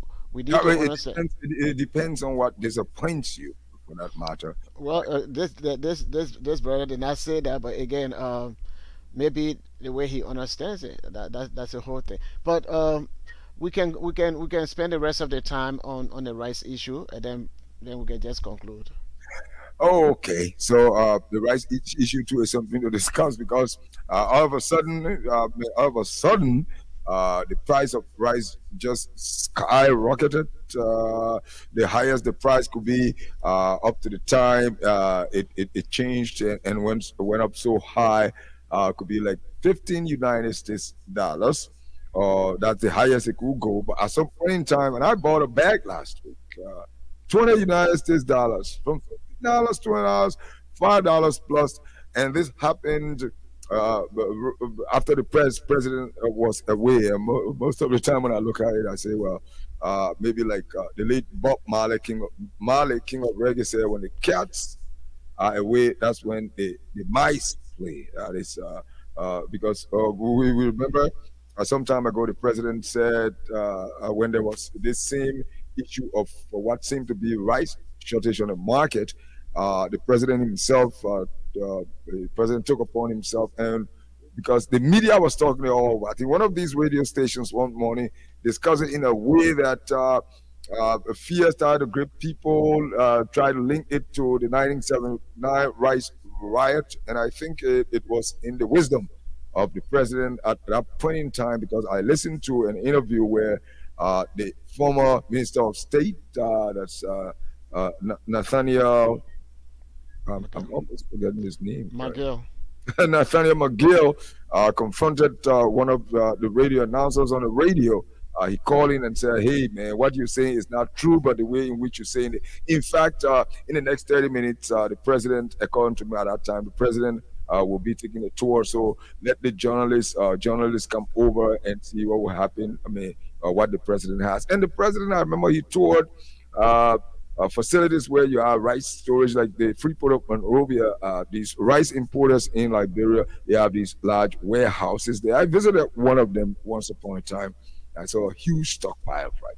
And so the president went there that day with the journalists and all that. And he saw it. He came back. He said, no, there's rice, enough rice. But we don't know the reason why there is something like a rice shortage on the market. But in the end of that speech, he said, the price of rice will never go up high. And so when that sudden hike in the price, whether it was artificial or it was something normal, or people were hoarding it, when we heard of it, something like hunger panic hit the town. I bought a bag of rice, $20, which I shouldn't have bought because I know it shouldn't have been that price. But then upon the return of the president, and that's what people were anticipating, they say, once the president comes back, we think things will be all right. Now, what I see from this front page newspaper, because up until today, as far as I know, the rice price was still high in some areas. You don't even find rice. It looked like there was no rice in the country. But this paper says President George Weah downplays fear of rice shortage in Liberia. And in quotation, I think quoting from him, it says, we have rice up to next year. If you go further down, I say, we need not to always listen to the street gossips. This is the president now. This is not the first time it has happened. Those responsible for importing rice say we have rice up to next year. I don't believe there is rice scarcity. I believe there is rice. We will verify it again. Don't listen to the noise in the streets. George Weah, president of Liberia. So there we are. Yes, actually, I monitored the president when he left from here. When he got to the Rawa International Airport, one of the journalists asked question about, made a comment on the rice situation, and the president said, well, I don't want for people to listen to cheap gossip or this, but since that is the case, I'm back. I'm going to look into that. And prior to that, on our platform, we've been saying that when the president was away, they started selling rice, and before you can buy the rice, you had to buy different goods from those business people before they can sell you the rice. And somebody some people kept saying that, and they were saying, "Oh, that is true. You got to buy something different before they can sell you the rice." And I said, "Well, then that is very, very wrong." So then, when the president is not here, the people that are responsible as the commerce, so they need to step in, because that's why the president put them in that position, so that they will be able to be the voice of the president when it comes to those commodities, when it comes to those business, the commerce in a country. So if people don't, if they don't put their foot down or their feet down, to really look into what is going on, then it means that the people that bringing in the rice, they are the only people that bringing in rice. So whatever price they want to sell the rice, they're going to sell the rice like that, because government, I don't think government is regulating the price in the country. There is no price control, even though here in America they don't have price control, but there are government regulation, what is expected from the business people, and what is expected from the consumers and what have you. So those things are balanced or looked into by the government. And also here in the United States, they don't just monopolize the rice business, that maybe one or two persons should be the only people to bring in rice in the country. And even though some people say the market is open to everybody, but if the restriction for that person, or the requirements for that person to meet before bringing the rice, if that person cannot meet that particular requirement, then it means that if I'm the only person that can meet that requirement, I will be the only person, and I could also go to government official and either talk to them that, look, I'll be able to bring the rice, just give me the contract. No, if one person is supplying that, where you have one person supplying and you get a lot of people that need the rice, the price will always be a problem. But when you have you open the rice market, and then those who can afford to bring rice in the country, whether they're taking it from Ivory Coast or they're taking it from We Station or We Nation to Monrovia or wherever, let them do that. But once the market is open, then the price will be reasonable. I can see Ahmed selling rice.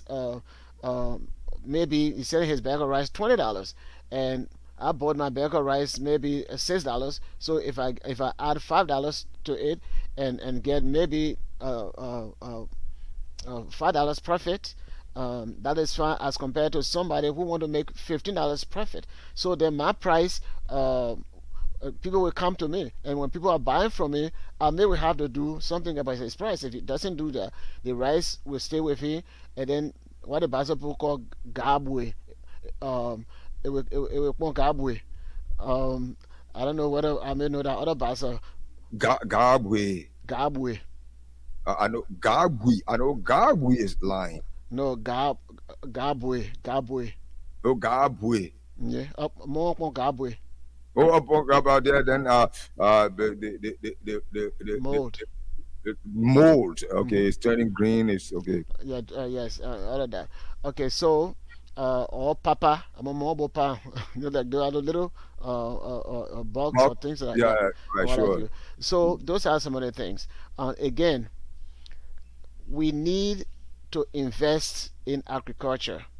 I heard today that the president putting in millions of dollars into to subsidize the rice. How long will subsidizing the rice will be if rice is the staple diet, not just for Liberia, but for our nearby country like Sierra Leone? Most of the African countries, our staple diet is rice. Not like Nigeria and the other people who at least they have yam and things like that. So if you put billions of dollars in subsidizing rice, after a few years it will come back to the same thing. So and apart from that, most of our rice here, especially the ones that are brought in, even if the government subsidizes, the rice is brought here and transshipped. Rice is taking Port of Monrovia to Guinea. It's also taking to Sierra Leone, and that rice, I believe, is meant for sale here in Liberia. So, well, there is no regulation. Again, you heard me saying there is no regulation. The business person can sell his rice anywhere. You will make more profit. I think the laws are there. Well, the thing, if the laws are there, then there is no implementation. So where the implementation of the law is lacking, then of course there is no law. For example, here people are arguing with the Joe Biden administration because there are facts that he's selling the oil that we have here to China and other countries that are willing to pay more for the price of gas as compared to the Americans here. So if the government or the business person can make more profits somewhere else, they rather send their goods over there. So there is no regulation to say we're going to regulate that the rice should only be sold in Liberia. There is nothing like that I am aware of. Even if it is on the books, it has never been implemented for us to see.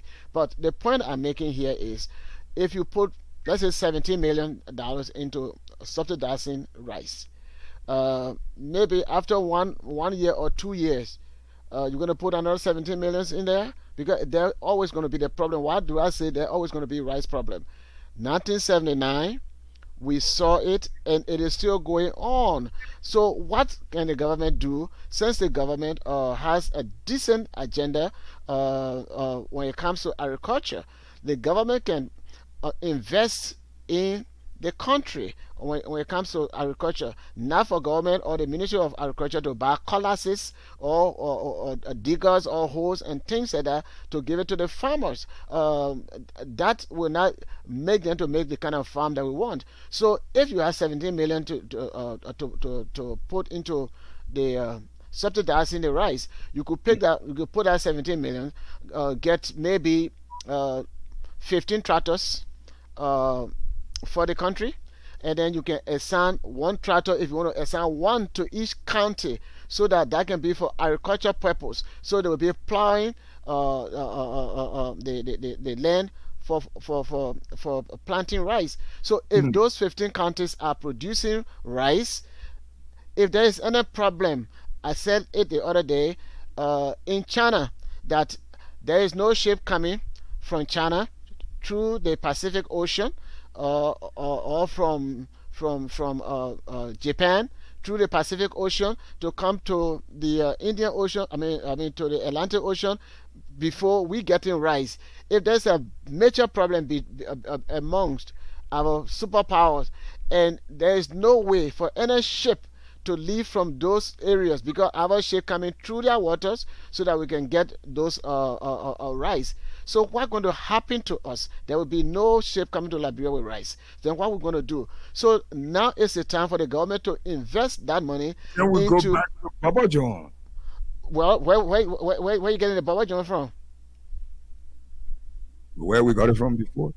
Well, again, when you go to Baba John and the people now really farming for the Baba John, to the buckwheat. The buckwheat, how are you going to grow the buckwheat? If you can't grow rice, how are you going to grow the buckwheat? All of those things that we consider our stable diet, those are things that we are taking from other country, and we have a vast land, agricultural land, fertile land. So we need to prioritize agriculture. For example, I said it the other day, we have 15 counties, and out of the 15 counties, we have the lawmakers from those counties that constantly get agriculture break. And during that agriculture break, I stand to be corrected that those lawmakers, they have some funding so that they can make farm or whatsoever. Okay. Yeah, they used to give them funding. I don't know if they still give them funding. Okay. Well, whether if they are still giving them funding, that funding should be done this way. Or the funding that they used to give them, what did they do with it? Well, some of them make their own farm, but some of them they use it to pay their way to come to America or go some other places to have fun. After the break is over, they go back to Monrovia. And now, maybe they were the kind of farming they were doing, the agricultural farming or the agricultural business they were doing. Rubber. Some of them do some rubber and what have you. But if you are hungry, there is no rice in the country. What are you going to do with the rubber? Even with a palm tree, you can lick the oil, but how long will that fill you? No. So our people need to be innovative. Some of them are doing palm farm, of some of them doing cocoa farm and other stuff. But that is not the problem of Liberia. We are not desperate for cocoa or whether chocolate and or whatsoever. We are not desperate. That is not our staple diet. Whatever our staple diet, we should invest in that. And as I'm saying, if all of those lawmakers, for example, those from our county, I think there are 70 of them. If they were getting 15,000, and that 15,000 for the agricultural break, if all 70 of them they put their 15,000 together and say, look, we need to invest in agriculture so that the proceeds will come to our county, will be able to be self-sufficient in food and what have you. That can be done. If they say, okay, you know what happened? I wanted to say discretionary fund, but the social responsibility from those companies. Corporate social responsibility. Okay. Now those people that they're doing, I say, you know what?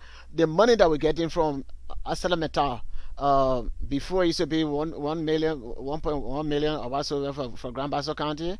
Of course. So if you, for 1 year, every year, if you say, okay, we're going to invest this money, we're going to buy maybe 3 tractors for farming, that will make Grand Bassa County to be self-sufficient in food. All kinds of things. If district number 1 can grow Benesi, you plant it there, or whatsoever, will be self-sufficient. We'll be able to supply our country with food, and we'll be able to supply the nearby countries with food. And if every country will be doing that, then we'll be able to have sufficient food. So if we want the imported rice, it will not be in demand as our rice. We can grow those various types of rice. If you, for example, we have diplomatic relationship with Korea, South Korea.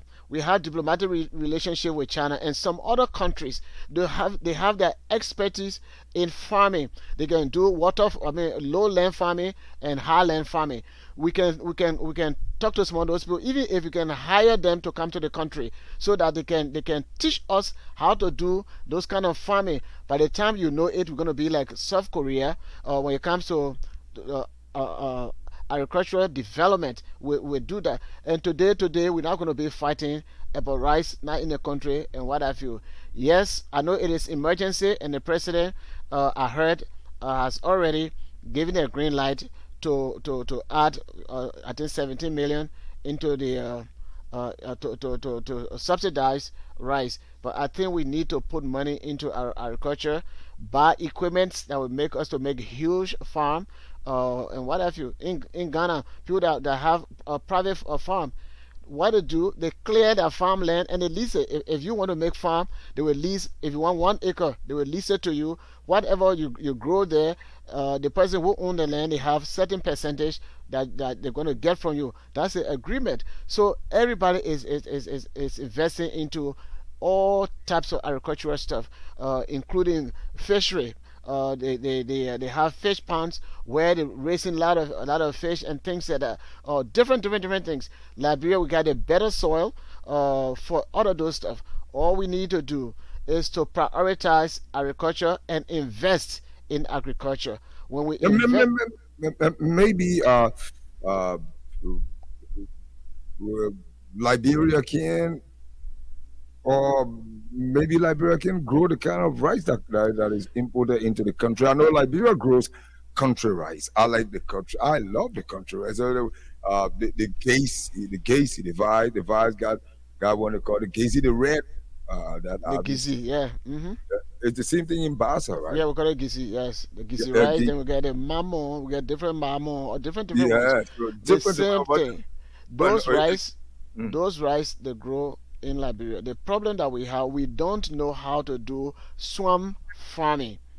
So there are some of the seeds that can grow better in the swamp. So if you are cultivating the swamp, like for example, if you are going to 72nd, if you are going to 72nd through the SKD Boulevard, you pass by that huge swamp over there. That huge swamp can feed a lot of people, even in that sector of the county, of Mosurado County. But we don't know how to do those stuff. So we are lacking food. So if we go to China, or you go to Thailand, or you go maybe to, we know how to do it, but we do not have the mechanisms, the kind of farming tools we need to produce on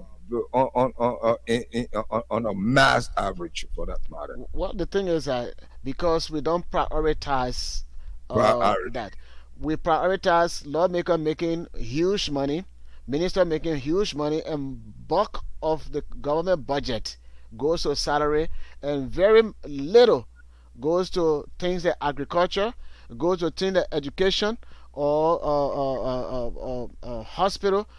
Bulk of the money go to salary. Of course, during Ellen's administration, I think those people were making 15,000 plus other incentives and what have you. I heard on this administration, they reduced the money a little bit, but they are still making a lot of money.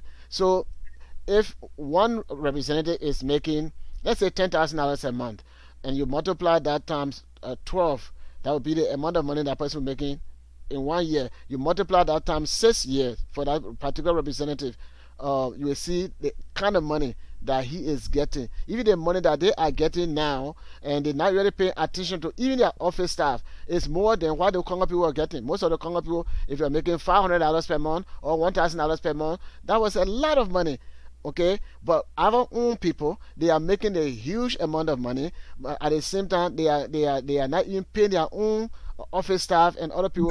They're still making huge amount of money, although we don't know as to yet. I don't know, and I haven't heard it. You guys are supposed to look. They are our workers. We hire them, and you're supposed to know. We're supposed to know all of their salaries. Officially, I thought salary is supposed to be confidential. No, it's not. It's not for public. Those are serving in the public. Here in the United States, the amount of money that those lawmakers make. You go there, you Google it. You will see how much the senators make per year and what have you, or the representative makes per year and what have you. They are public servants, so they are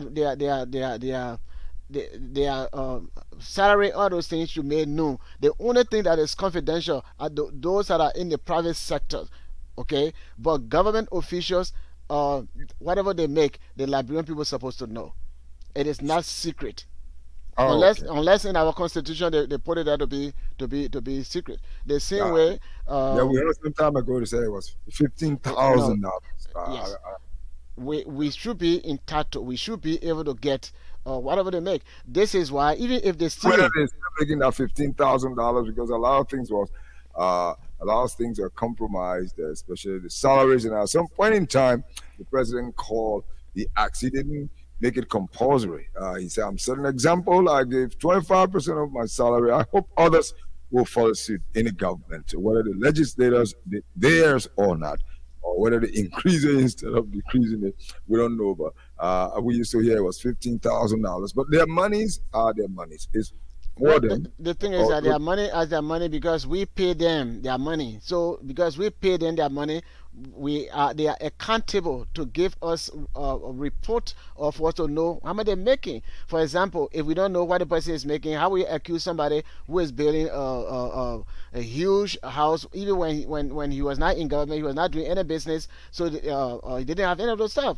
But when the person became a representative or senator or whatsoever, then they started building all this stuff. Then other people say, "But wait, the people, where are they getting all their money from?" So the public figures, they are obligated to expose, displays whatever money they make. That's what they call transparency.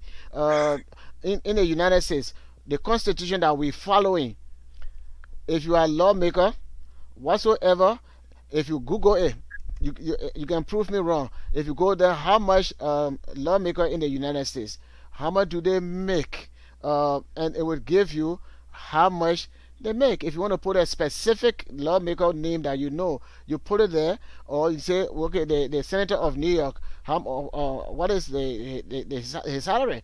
They will tell you. In Liberia, in addition to the huge salary they're getting, they were getting 500 gallons of gas.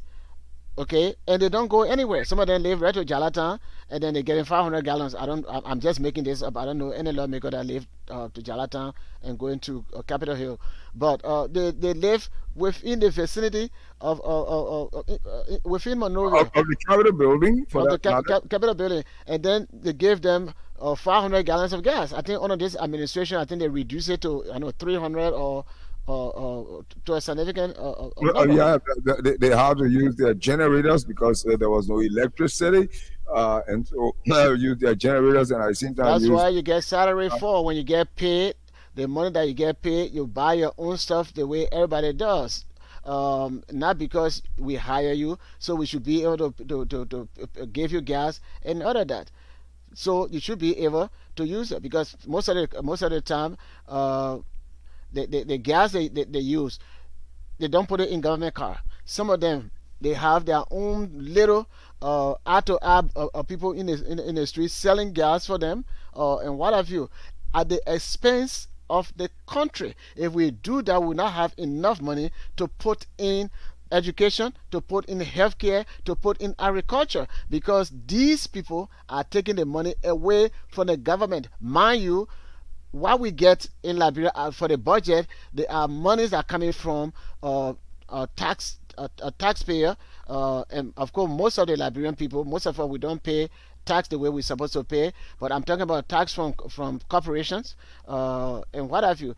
So we're only getting tax from those people. We are not shareholder in those businesses to say that we have maybe 25% in the APN terminal, so that if we're making billions of dollars and then we get 25% of the $1 billion, we don't have it like that. They're only paying some, they're leasing the place from us and whatsoever. So the little money that we get from them will not be able to make the government to run the government the way it's supposed to run, and what have you. So if you are spending money recklessly on lawmakers and other government officials, and then those who are actually working, like the civil servants and some of the government appointees, they don't make enough money as compared to those that are making that are in the lawmaking body or what have you, and even some of the people that work with them or for them, who are doing all the hard work. They don't even get $500 per month, and representing that's how to be paying their workers. Those people, they are government employees, and government is supposed to pay them. But because they want to use, we pay our cooks, we pay this thing, or we pay that person. So for this reason, we need this whole lump sum of money so that we can pay whoever we hire. They're not supposed to hire anybody that they themselves will pay. If government is hiring their own government salary, and the government will decide what they will get, equal work, equal pay.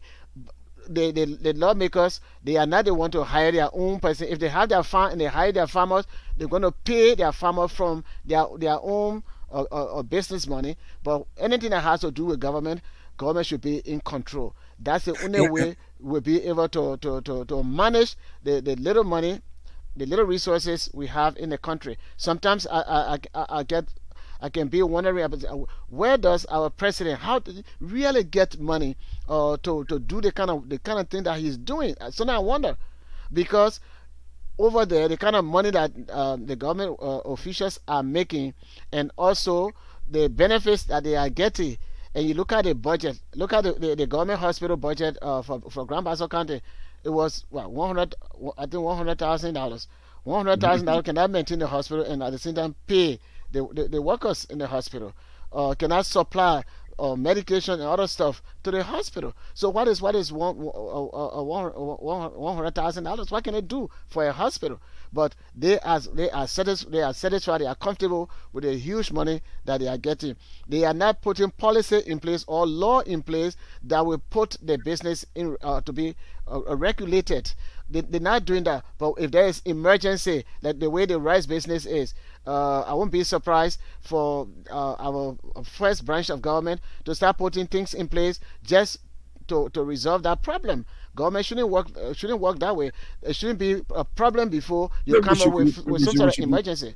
You have to be proactive. Yes. That is all right. So, but in any case, they pay themselves. But yeah, like you said, the first branch of government, they have to be concerned because they are the direct representation of the people. Brother Baka Reeves, we could take all the time, but hey, no yeah, more. at some point in time, we can just leave some for the next discussion. Another day, another story, another day.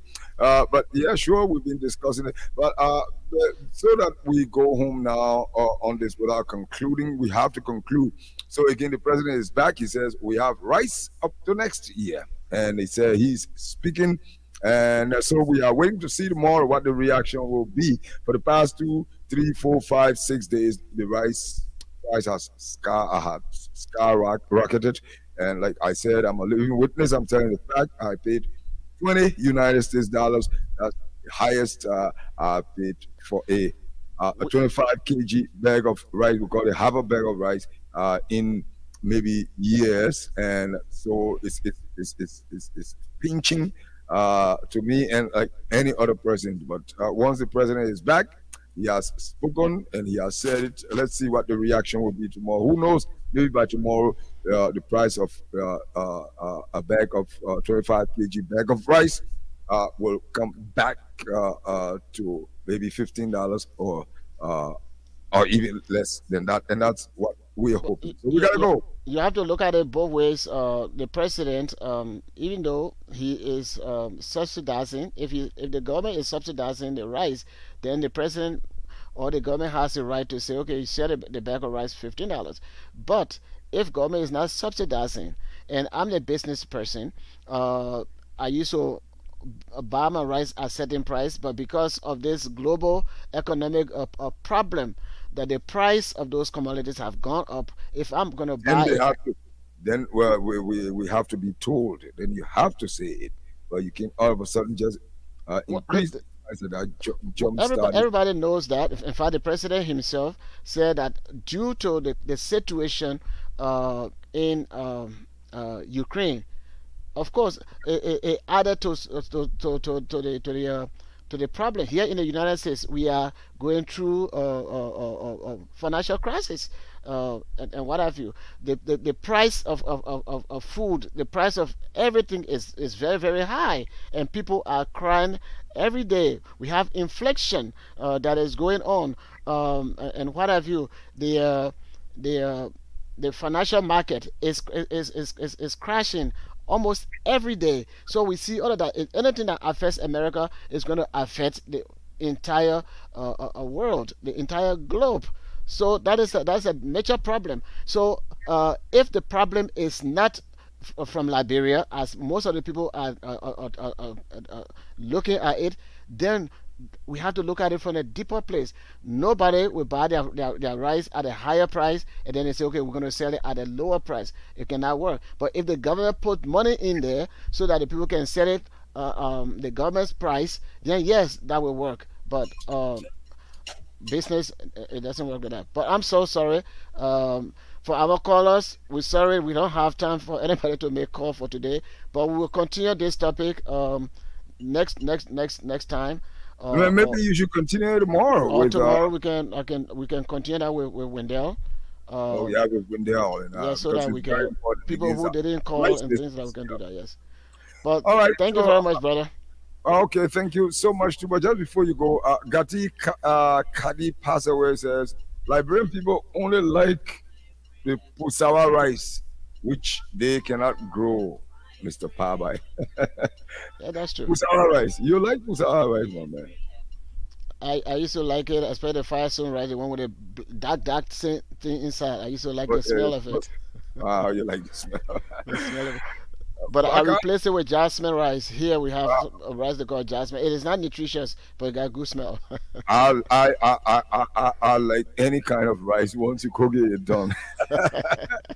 All right, but I wish I had country rice to eat every time. I like it with the pangana oil, the Casey. Oh yes. Oil or fresh country oil. We call it red palm oil with a fresh bitter ball, and the okra too. And the okra too, and it can just go in your throat like that. Can't join me? Let's go make farm. Let's yeah, go. Sure. We have the land. Come on, let's go make farm. I really would love to go to make farm, but I just don't know how to get started. Maybe we can do it together. Hey, I beg you. We can do it. That's the name of my organization. I beg you, Community of Hope. Oh, that's good. Good night, my brother. Good night, man. We are. Hey, we are. I'm OJ.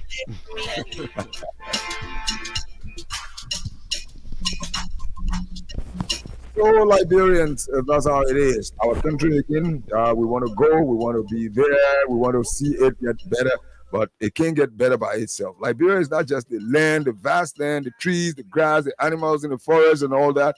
It is the humans. We, the humans, we can make a change. Hope for change, or change for hope. Now we have had a change. The hope is there.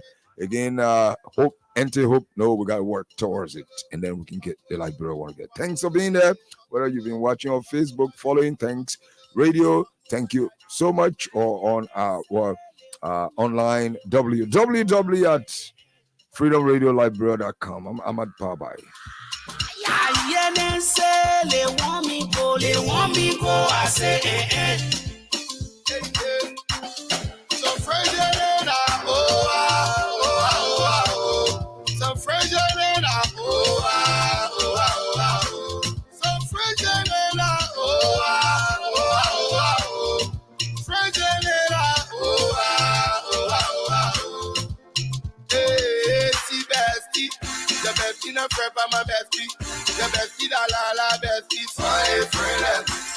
I say, see bestie, wanting to weffy, want you, my lonely fine friend, let me.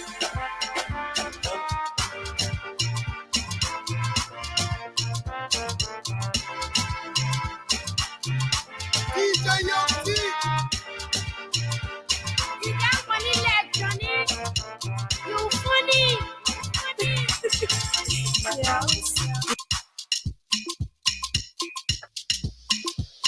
Lump